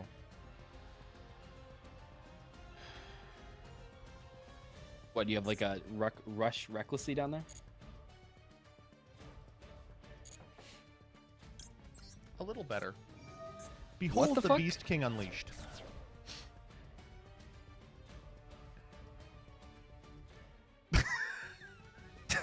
We're playing around columns, were you, big boy? What the fuck? Oh. Dude, You know what the worst part is? Now every time I play Yu-Gi-Oh, I'm gonna have to like play around Beast King Unleashed. I didn't know that they just made everyone a thundery Once per canvas. turn at the start of the damage step, if your monster battles opponent's monster in the same column. Oh, okay. So only the 2 monsters have to be in the same column. It just happened to be that the trap was also in the same column. Also correct. Yeah. I thought everything had to be in the same column, and I was like, how the fuck? Wow, that is incredible that I. Huh. Yeah, that's wait,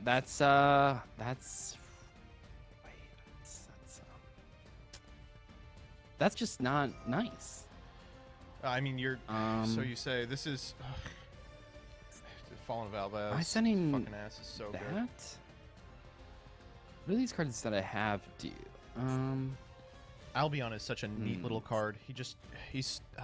If the power level of this deck was just a little lower, it would be so neat to see the effects of this guy resolve that aren't just, you know, Upstart Goblin. Need that.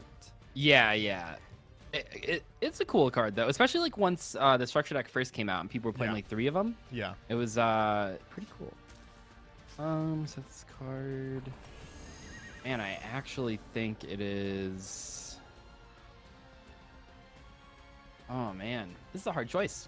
It's a hard choice. I think it is this one though. Expulsion, Retribution. So it's a monster. Hmm. You banish this card from your graveyard, target a branded spell trap added to your hand. Okay, sure. Yeah, a little recovery. So we can get effect. Bond here. You don't have a Fallen of Valdez, but if you do, then we will have a problem. Card in hand is do a I trap. keep this one? And so the problem here, chat, is that I have a really easy way to make a rank 4, but there aren't I knew generic about the- rank 4s. I'll pass. That's fine. Right, yeah, that's always the tricky part about those types of archetypes in sealed environments like this, because you just got what's in the pack. All right, it actually you're does not really, matter. really I lucky. figured it out. We're gonna flip up Satellar Nova Wave, a card that my chat told me I should not be playing because they're fucking dummies, and I'm very smart. Return- Oh, just a free extender? That seems crazy. If you wouldn't mind. We'll go Wave here. Yep. We're gonna summon a Knuckle Eye. That was wrong. We're gonna trigger a Knuckle Eye. Okay. Yeah. That's We'll fine. bin a guy. Who cares, you know? Oh, what's up, Gage? How about this Thanks, guy? Gage. I think this guy is like decent. Yeah, we'll just send this guy. What the fuck? Oh my gosh. I'm so happy about this card. Isn't he gnarly? Wow. Dude, I hope you pull like a Royal Rare Altair as well, you know, just so you get to Yeah, use yeah. the rest of the series. That is a very cool Royal Rare, yeah. Yeah. Teller Knight. Okay, so this doesn't really do what I want. Good. This deck is so hard, dog. All right, we're gonna go. Oh, is Gage here? Gage is in your chat. Yeah. You're activating Tiki Curse. Man, I pulled the other Tiki and I considered Soul? playing it, yeah. What could you make right here? Gage knows. Gage knows what I'm about to make. You can't make Omega. It's not 2 lights. Oh, we could make 5100 damage. Yeah, we could just go to combat. Oh, you had a normal summon yet. Oh, okay. Oh, this sucks then. Yeah, I will floodgate that one. Damn, that's rough. Yeah. Yeah. Yeah, it's not. But if I don't, you can go into Omega, draw a card. That was the idea. Man, we'll just the do a million. columns mattering man. right there. That's Yu-Gi-Oh, baby. I was planning on making Delteros, and now I just have to do this. Snore. Yeah, we'll go ahead and step. Okay. Yeah, we probably misplayed there by summoning the Tiki Curse main phase. We should have done it at the end of that chain, because if you floodgate the Tiki Curse, it goes back to the back row. And because, like, you would floodgate the second monster, I could summon the Tiki Curse later to wield the Beast King Unleashed. That was a misplay. I definitely should have. Okay, thought I understand what. Yeah. I just won't summon in the same column. I just won't summon in the same column. Oh, okay. All right. Okay. Oh man. Okay. Yeah, I learned. That's GG. We're learning. We're learning. I'll go. Yeah, I'll go second again. Seems right. Second. So this is a weird one. So you have Lubellion and Mirror Jade. I do. Yeah. That's pretty good, dog. That is not terrible. It's all right. Yeah, I see now that like in hindsight, I should have maybe left. Okay. Kind of forgot I put this card on my deck. Okay, we're just gonna go a Knuckle Eye. Okay. We're gonna send Deneb. Yep. We're gonna go 1, 2, 3. All right. So, could I make an impassioned plea? If you're gonna summon Mirror Jade, could you please do it in the column immediately opposite of Knuckle Eye? Oh man. Okay. I didn't see no branded fusion though. I'm feeling all right. Let's summon Clock Wyvern. Clock Wyvern's fine. Let's attack. Am I missing something? Sure. Get that out of there. And yeah, I'll just set those. Go ahead. Go ahead. I'm not worried. Your deck can't OTK. Like, it's gonna take you a sec to do some damage. Agreed. You open agreed. Altair. Let's go wave. Okay, wave. Yep. Tellers. So tellers. Not the. Wow, it's not the same. Wow. Not This is Constella. not- See, okay, I'm Wow. glad at least you're figuring it out, because I was like, these are not the same arc. They both do say wow. Teller, Okay. but No, they're Yeah. two completely different archetypes. Wow, I just Two played completely them different thinking they archetypes, were yeah. the same archetype. You can make the Xyz with both of them. Yeah. with both of them, but that's it. All right. Yeah. Oh, you were playing boy. battle pack rules with Yeah, them. yeah. Also, Actually, I don't all think those were tellers are. Okay, let's just get that out of the way, and then we'll go this. Okay. Oh, another kiss. Oh my gosh. Yeah. I mean, it's. Oh man, it's fine. Yeah. Well. Yeah. I just can't let you like get anywhere. I'm gonna normal summon Steel Swarm Caller. Yeah. I don't want any peanut gallery comments. You know, we all do. We have to. This isn't a teller. It's my own evil swarm. Can you put him back, please? Brother. I thought we were Elswarm friends. Did you? I never ever made that clear. Holy shit. Okay, let's draw. Can we draw something good? No. Wow, we really can't. All right, well. Wow, that really does not do anything. I'm glad I'm not playing Okay. more of it. All right, Constellar Star Chart. Yeah. Normal Kaus. Okay. Tiki Soul. Oh my gosh. This is Deltaros. It is Deltaros! And then I make You know you're not going to draw a card, right? What? This card's crazy. Yep. That's pretty Deltaros. fucking good. We'll detach, I guess, Kaus. You know, theoretically, Kaus could come back later. Yeah. Oh, Got him. shit, that's a card. Yeah. Yeah, it's an interesting card. All right, we're just playing Okay, Deltaros this draw. control I'm here. like so many draws, you know, that get me into the game, you know. Here we go.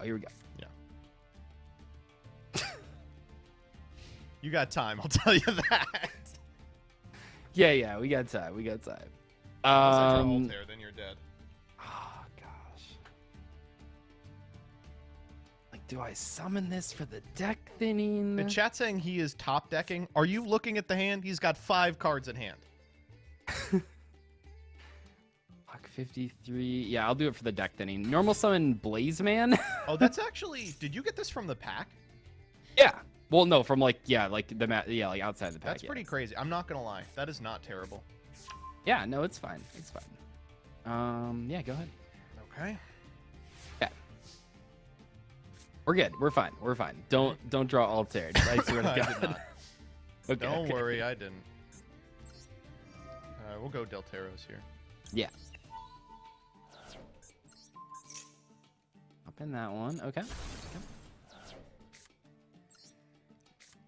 Are you serious? Get it? Because his name is Sirius. There you go. Yeah.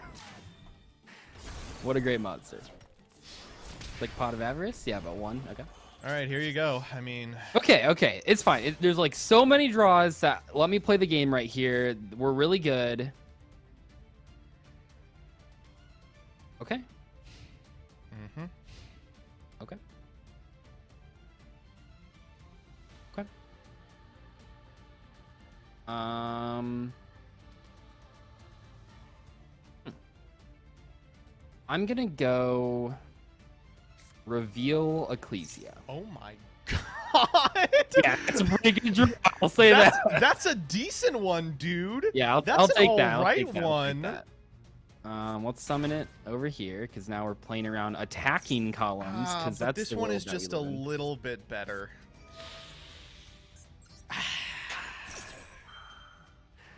Wait, what? You Oh, you didn't tribute Deltros? don't worry. He's going to the graveyard eventually. Okay. I guess it doesn't matter because I'm dead. Wait. No. It's fine. It's fine. Okay. Okay. Yeah. I feel pretty silly right about now. Oh, okay. Now I feel pretty silly. I was gonna say. Yeah. I can kill that one. Yeah. No, we're fine. We're good. We're fine. We're fine. No problem.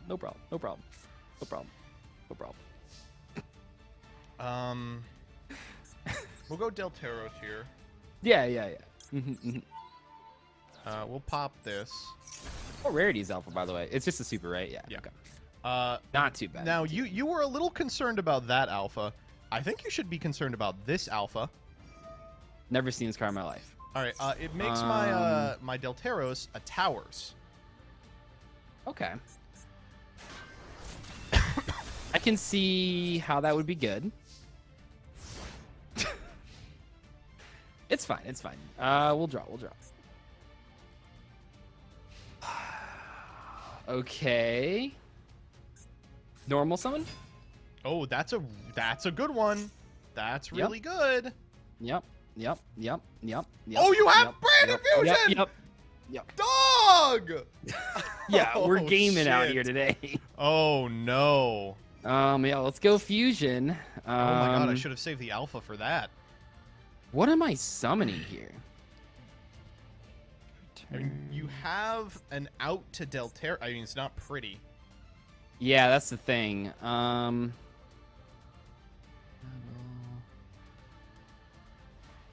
No, I mean it has to be. Yeah, I just have to do the Lubellion line, which is fine. Which is As good as a. Oh darn. yeah. No, it's fine. It's fine. Go for Lubellion. Yep. Activate Lubellion. Yeah. Discard this. Because none of these other ones. Wait, where'd the poly yeah, go? It has to just Oh, be. that was the tuck. Okay. Yeah, that was the. I mean,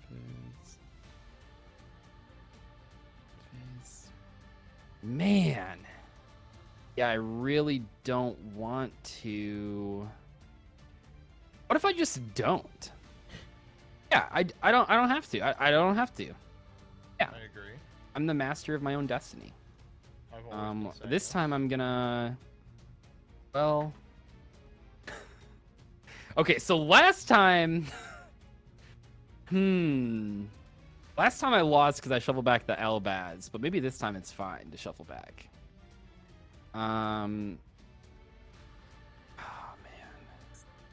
I feel like I'm gonna use the Mirror Jade effect, so it doesn't really matter. Yeah, I'm going to use the Mirror Jade, so it's fine. It's fine. Okay. This time 100%, it's fine. Yep. I promise, chat. I promise. This time, there's no attacking into whatever that Unleashed the Beast card was. That is true. There is no Unleash the Beast. Because, like, that's why last time I shuffled the Elbaz back, because I was like, oh, it's going to go back regardless. But, yeah, not the case. Not the case. Okay. So this adds... Oh, the question is here, because I'm at 24. Yeah, I'm just going to do this.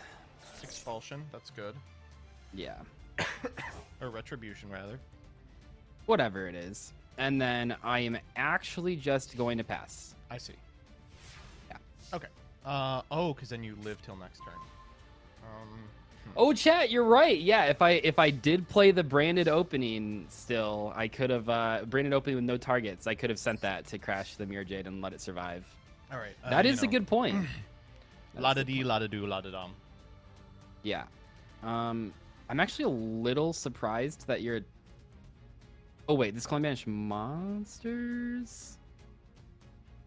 Okay. So, I still have to do it just to put the card in grave. Yep. And then I think we're going for... Just gotta read these cards real quick. Special summon, add to your hand or special. Okay, so it's this one. Sprind. Yep. And then, yeah, I mean, I'll target yours because I'm not banishing my own guy. Right. Okay, Zeldaros. we are gaming. We are gaming. Indeed, we are. Holy shit. Man, I can't believe Wow. I whiffed that alpha. What a yoinky spoinky. All right, we'll Yeah. go Delteros, summon. This is going to really surprise you here. Altair.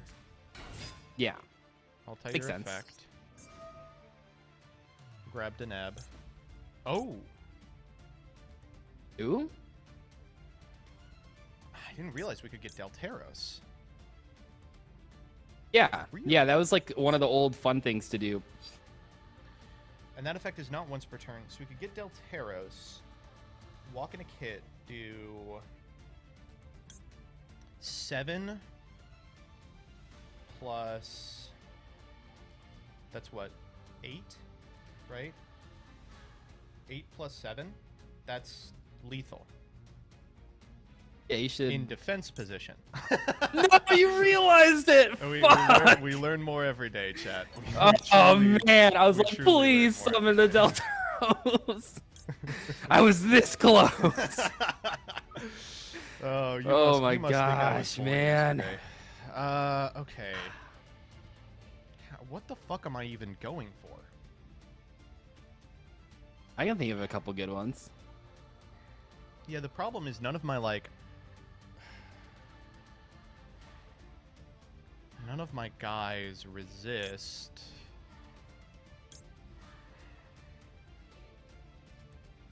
the destruction effect of Mirror Jade. I think I'm just getting Altair here.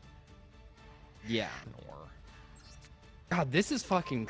What a game this has been. This has been a stinker for sure. Yeah. Crash, yep. I have to do that so you don't get branded fusion again, though you might anyway. Okay.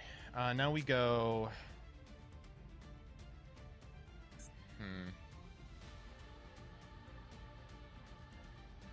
Man. I don't think we go anything.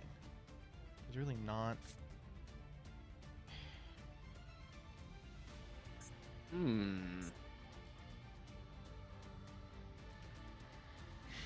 Chat wants me to make another Delteros. I have terrible news about my pulls.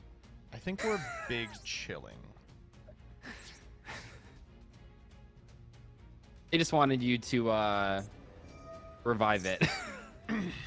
Yeah. Yeah, let's go for this. Clear the board? SM orc?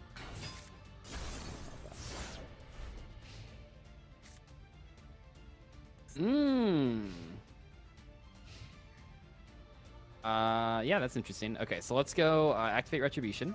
Yes. Let's target the branded fusion. There it is. There it is. Okay, so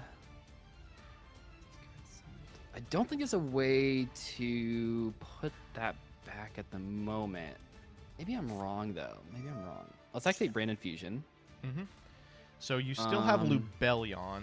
The horrifying possibility that you have 2 Mirror Jades could fuck me What up. is Mirror Jade's typing? Worm. Worm. Oh wait. Oh. Oh. What are you owing? Okay. Yeah. Yeah. Let's send this. Oh wait.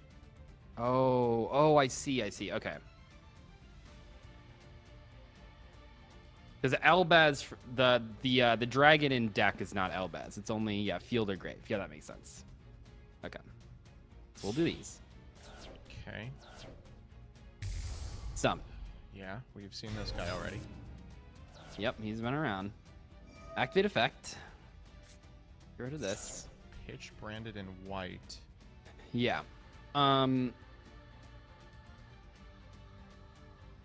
think it has to be this one. I'm pretty sure. Right? Man, this is like a Oh, but I could.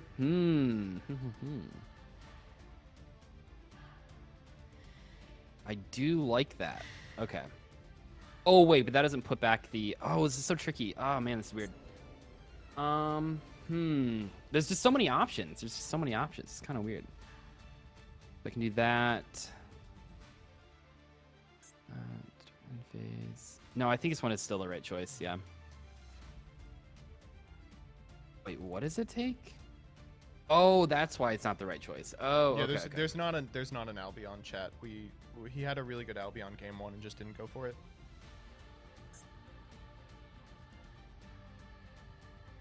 Is this what I'm? Oh man, I wish I knew what some of these cards in deck did. They all trigger to like set themselves in the end phase. It's kind of awkward. sorry, thinking. This is a hard one. This is like so weird. There's like, cause like half the branded cards like set themselves. And I'm trying to think like what you even have that you can do. Yeah, I think I'm doing this one. Summon this guy. And we'll go this to set deck or grave. And or engrave. We have a Brig. Special move monsters from banish to the grave. Banish this card. That doesn't do anything. Banish. Oh man. I think we go game 3 chat. I think we're massive. Banish this card. Turn one. This is fallen or mentions it. I think it's this one. Honestly, it might just be that. No, that doesn't make any sense. I think it's I don't know. I think it's this. I think I should have played more copies of Retribution. Yeah. But oh well. Happens. Okay. Do I do this to not die?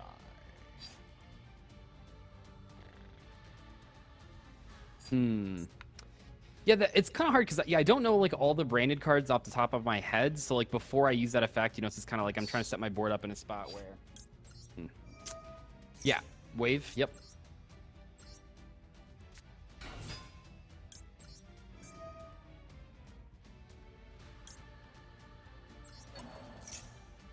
Yeah. I think like my one saving grace is that I'm not sure if you actually have like a way to deal with these cards anymore. I mean, you might. At the Altair. God, We'll chatting. see, we'll see. Legitimate chatting. Okay, go ahead. And then activate Branded Bomb. It was the Set only that. way, chat. It was legitimately the only way. Oh, Yeah. now it is not the only way. Altair. Yeah. Shouldn't have It's done that. the last one, right? Yep. This okay. is the last one. Oh, except 1, 2. You Knuckle Eye. You can't possibly What? defeat my Knuckle Eye. What? No, yeah, that. Okay. No, I'll see where you're going with it. here.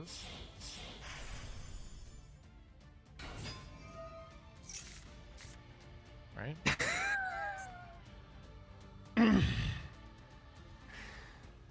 Okay, yeah.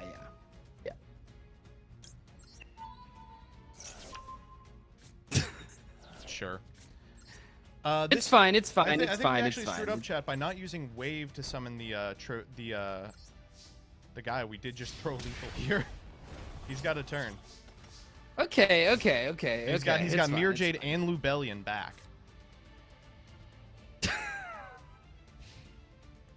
Yeah. Hmm. Yeah.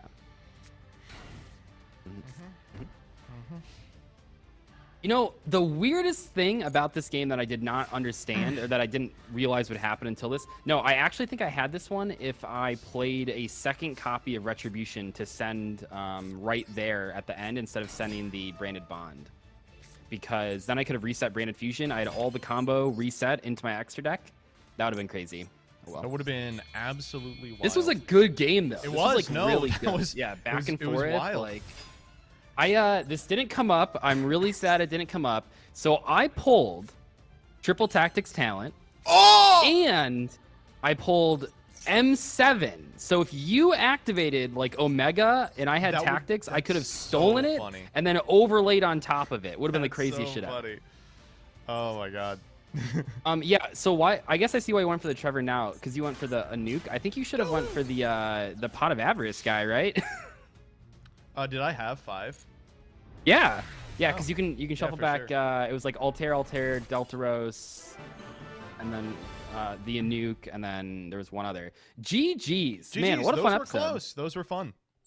Man, yeah, it really did just come down to the. Yeah, I only played one. I had 2 copies of Retribution in my collection. I only played one because like I have no way of using the on-field effect. I really underestimated like how much value it would be. I didn't really see the line where you went like fusion for the dragon and then use the dragon to set the Retribution and then use Retribution to add back fusion. I did not see that line, but man, those were some Someone in good chat games. grabbed the moment where we both pulled M7. Oh, you pulled it too. Nice. Yeah. Oh, I had M7 the whole time, yeah. But M7's not good in Constellar, because the turn you make it, you can't use its effect. Right. You gotta wait. Let me pull up your deck here and see what Yeah, we're let me see what you're working with. dealing with. Yeah, my deck was that's the wrong crazy. one. It was crazy. We did not pull Elbaz in the first 10 packs, but we did pull Horrifying, them in the horrifying. second 10. But yeah, I had like 3 Punishment. I had 2 Ecclesia. Yeah, just no monsters because not a lot of monsters in that set. Only 1 copy of Spriggan's kit. That was this probably is the the bleak part, is disappointing that- part. Yeah, you wanted more kit. You wanted more just guys. You just wanted guys. Yeah. Like, you just don't have very many guys.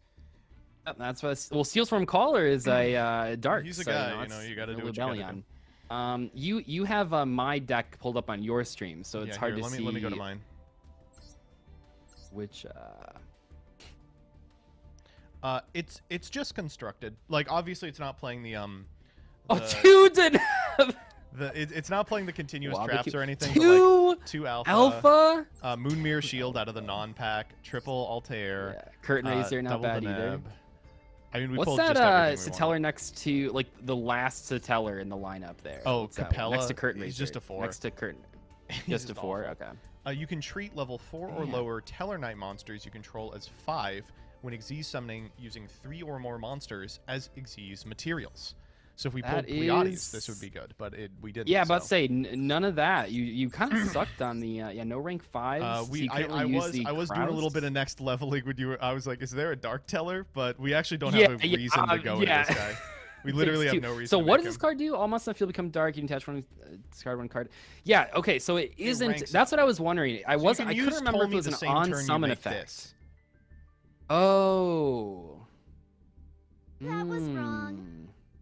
But it's like high Artistry investment. isn't I a mean, C just like summon. Delteros just does so much.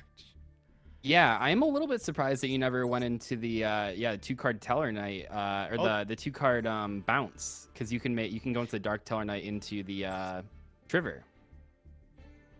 Well, why would Right? I don't thought like know. that's the thing about Trivers. Like Does that not Triver's work? crazy, but usually Triver's actually very bad. Like Yeah, it was like crazy right there. It was crazy right there. Man, Yeah, that was like, oh, that was a fun one. That was a fun one. Anyway, I'm gonna head off. All right. Have a good one. What a nice young man. We got about 30 minutes left, chat.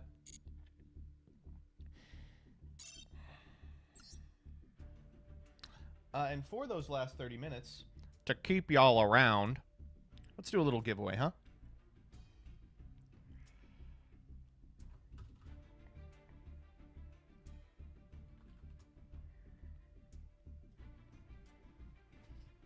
All right.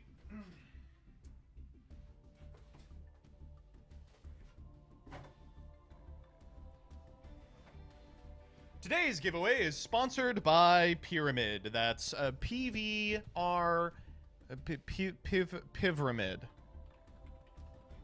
How do you pyramid.com. There it is. And then we will pin it. Does that work?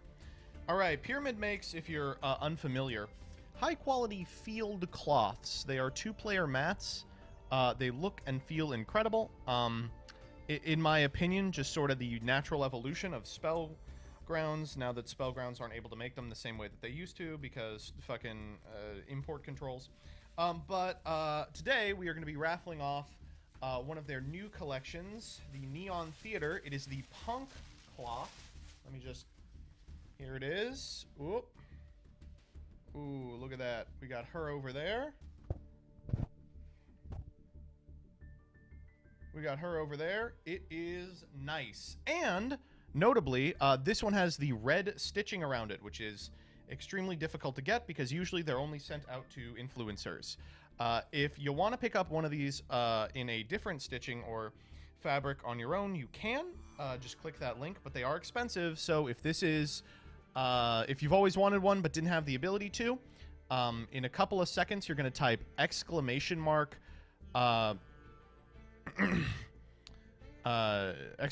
raffle in chat, and then you are going to, if you're subscribed, you'll get 2 tickets. If you're not, you'll get 1. Ready? 3, 2, 1. All right, we'll leave this open till the end of the stream. 30 minutes left. I feel as if we should watch the Law Yu-Gi-Oh's video, but we'll watch it on 2. At this point, but the fact of the matter is, I love this game in almost all iterations. From retro formats to alternative game formats to the off-the-wall weird ones of the old PlayStation games. What the hell was going on there? And that includes the modern game. I've tried to keep my topics fairly rooted in the past to try to differentiate my channel from some other large names in the community, because I never really wanted to compete with a lot of the names I've grown to respect over the years. Rather, make content that can complement. The Law Yu-Gi-Oh, by the way, really, really good Yu-Gi-Oh channel that unfortunately did not see a ton of growth for a very long time because they make Duel Links content. That's legitimately the only reason.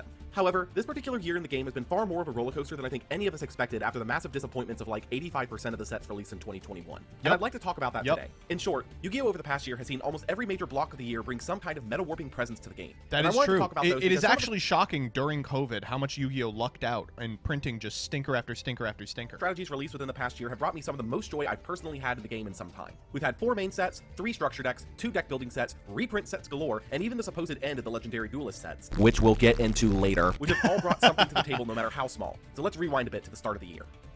PPG jump scare. Whoa, a little loud there, buddy. Just a little loud. The Grand Creators. Release date, January 28th, 2022. Set type, deck building set. Major archetypes, Punk, Exosister, and Adventure. Impact. Adventure time! It's Talk actually about starting this year off with a bang. Oh my god, it's the so Grand Creators loud. was released into a format dominated by Sword Soul Tenyi and Bird Up. But many other decks were popular thanks to Verte Anaconda and Destroyer Phoenix. It's actually crazy just what an impact Grand Creators had. It was billed as a stinky set at release, but it had every archetype was crazy. That didn't need its normal summon effects to provide a 1-card Omni Negate, Adventure, Punk, bounce through Draco. Exosister. Being a 1-card engine that could be started off of any copy of Rite of Armis here, Water Enchantress, no, it wasn't. Foolish Burial. No, it wasn't. What? Billed as stinky? stinky? Yes, it was. Everyone was like, "Oh, Grand Creator, cringe! It's just the Adventure set." The playability of Prank Kids Adventure, as you didn't need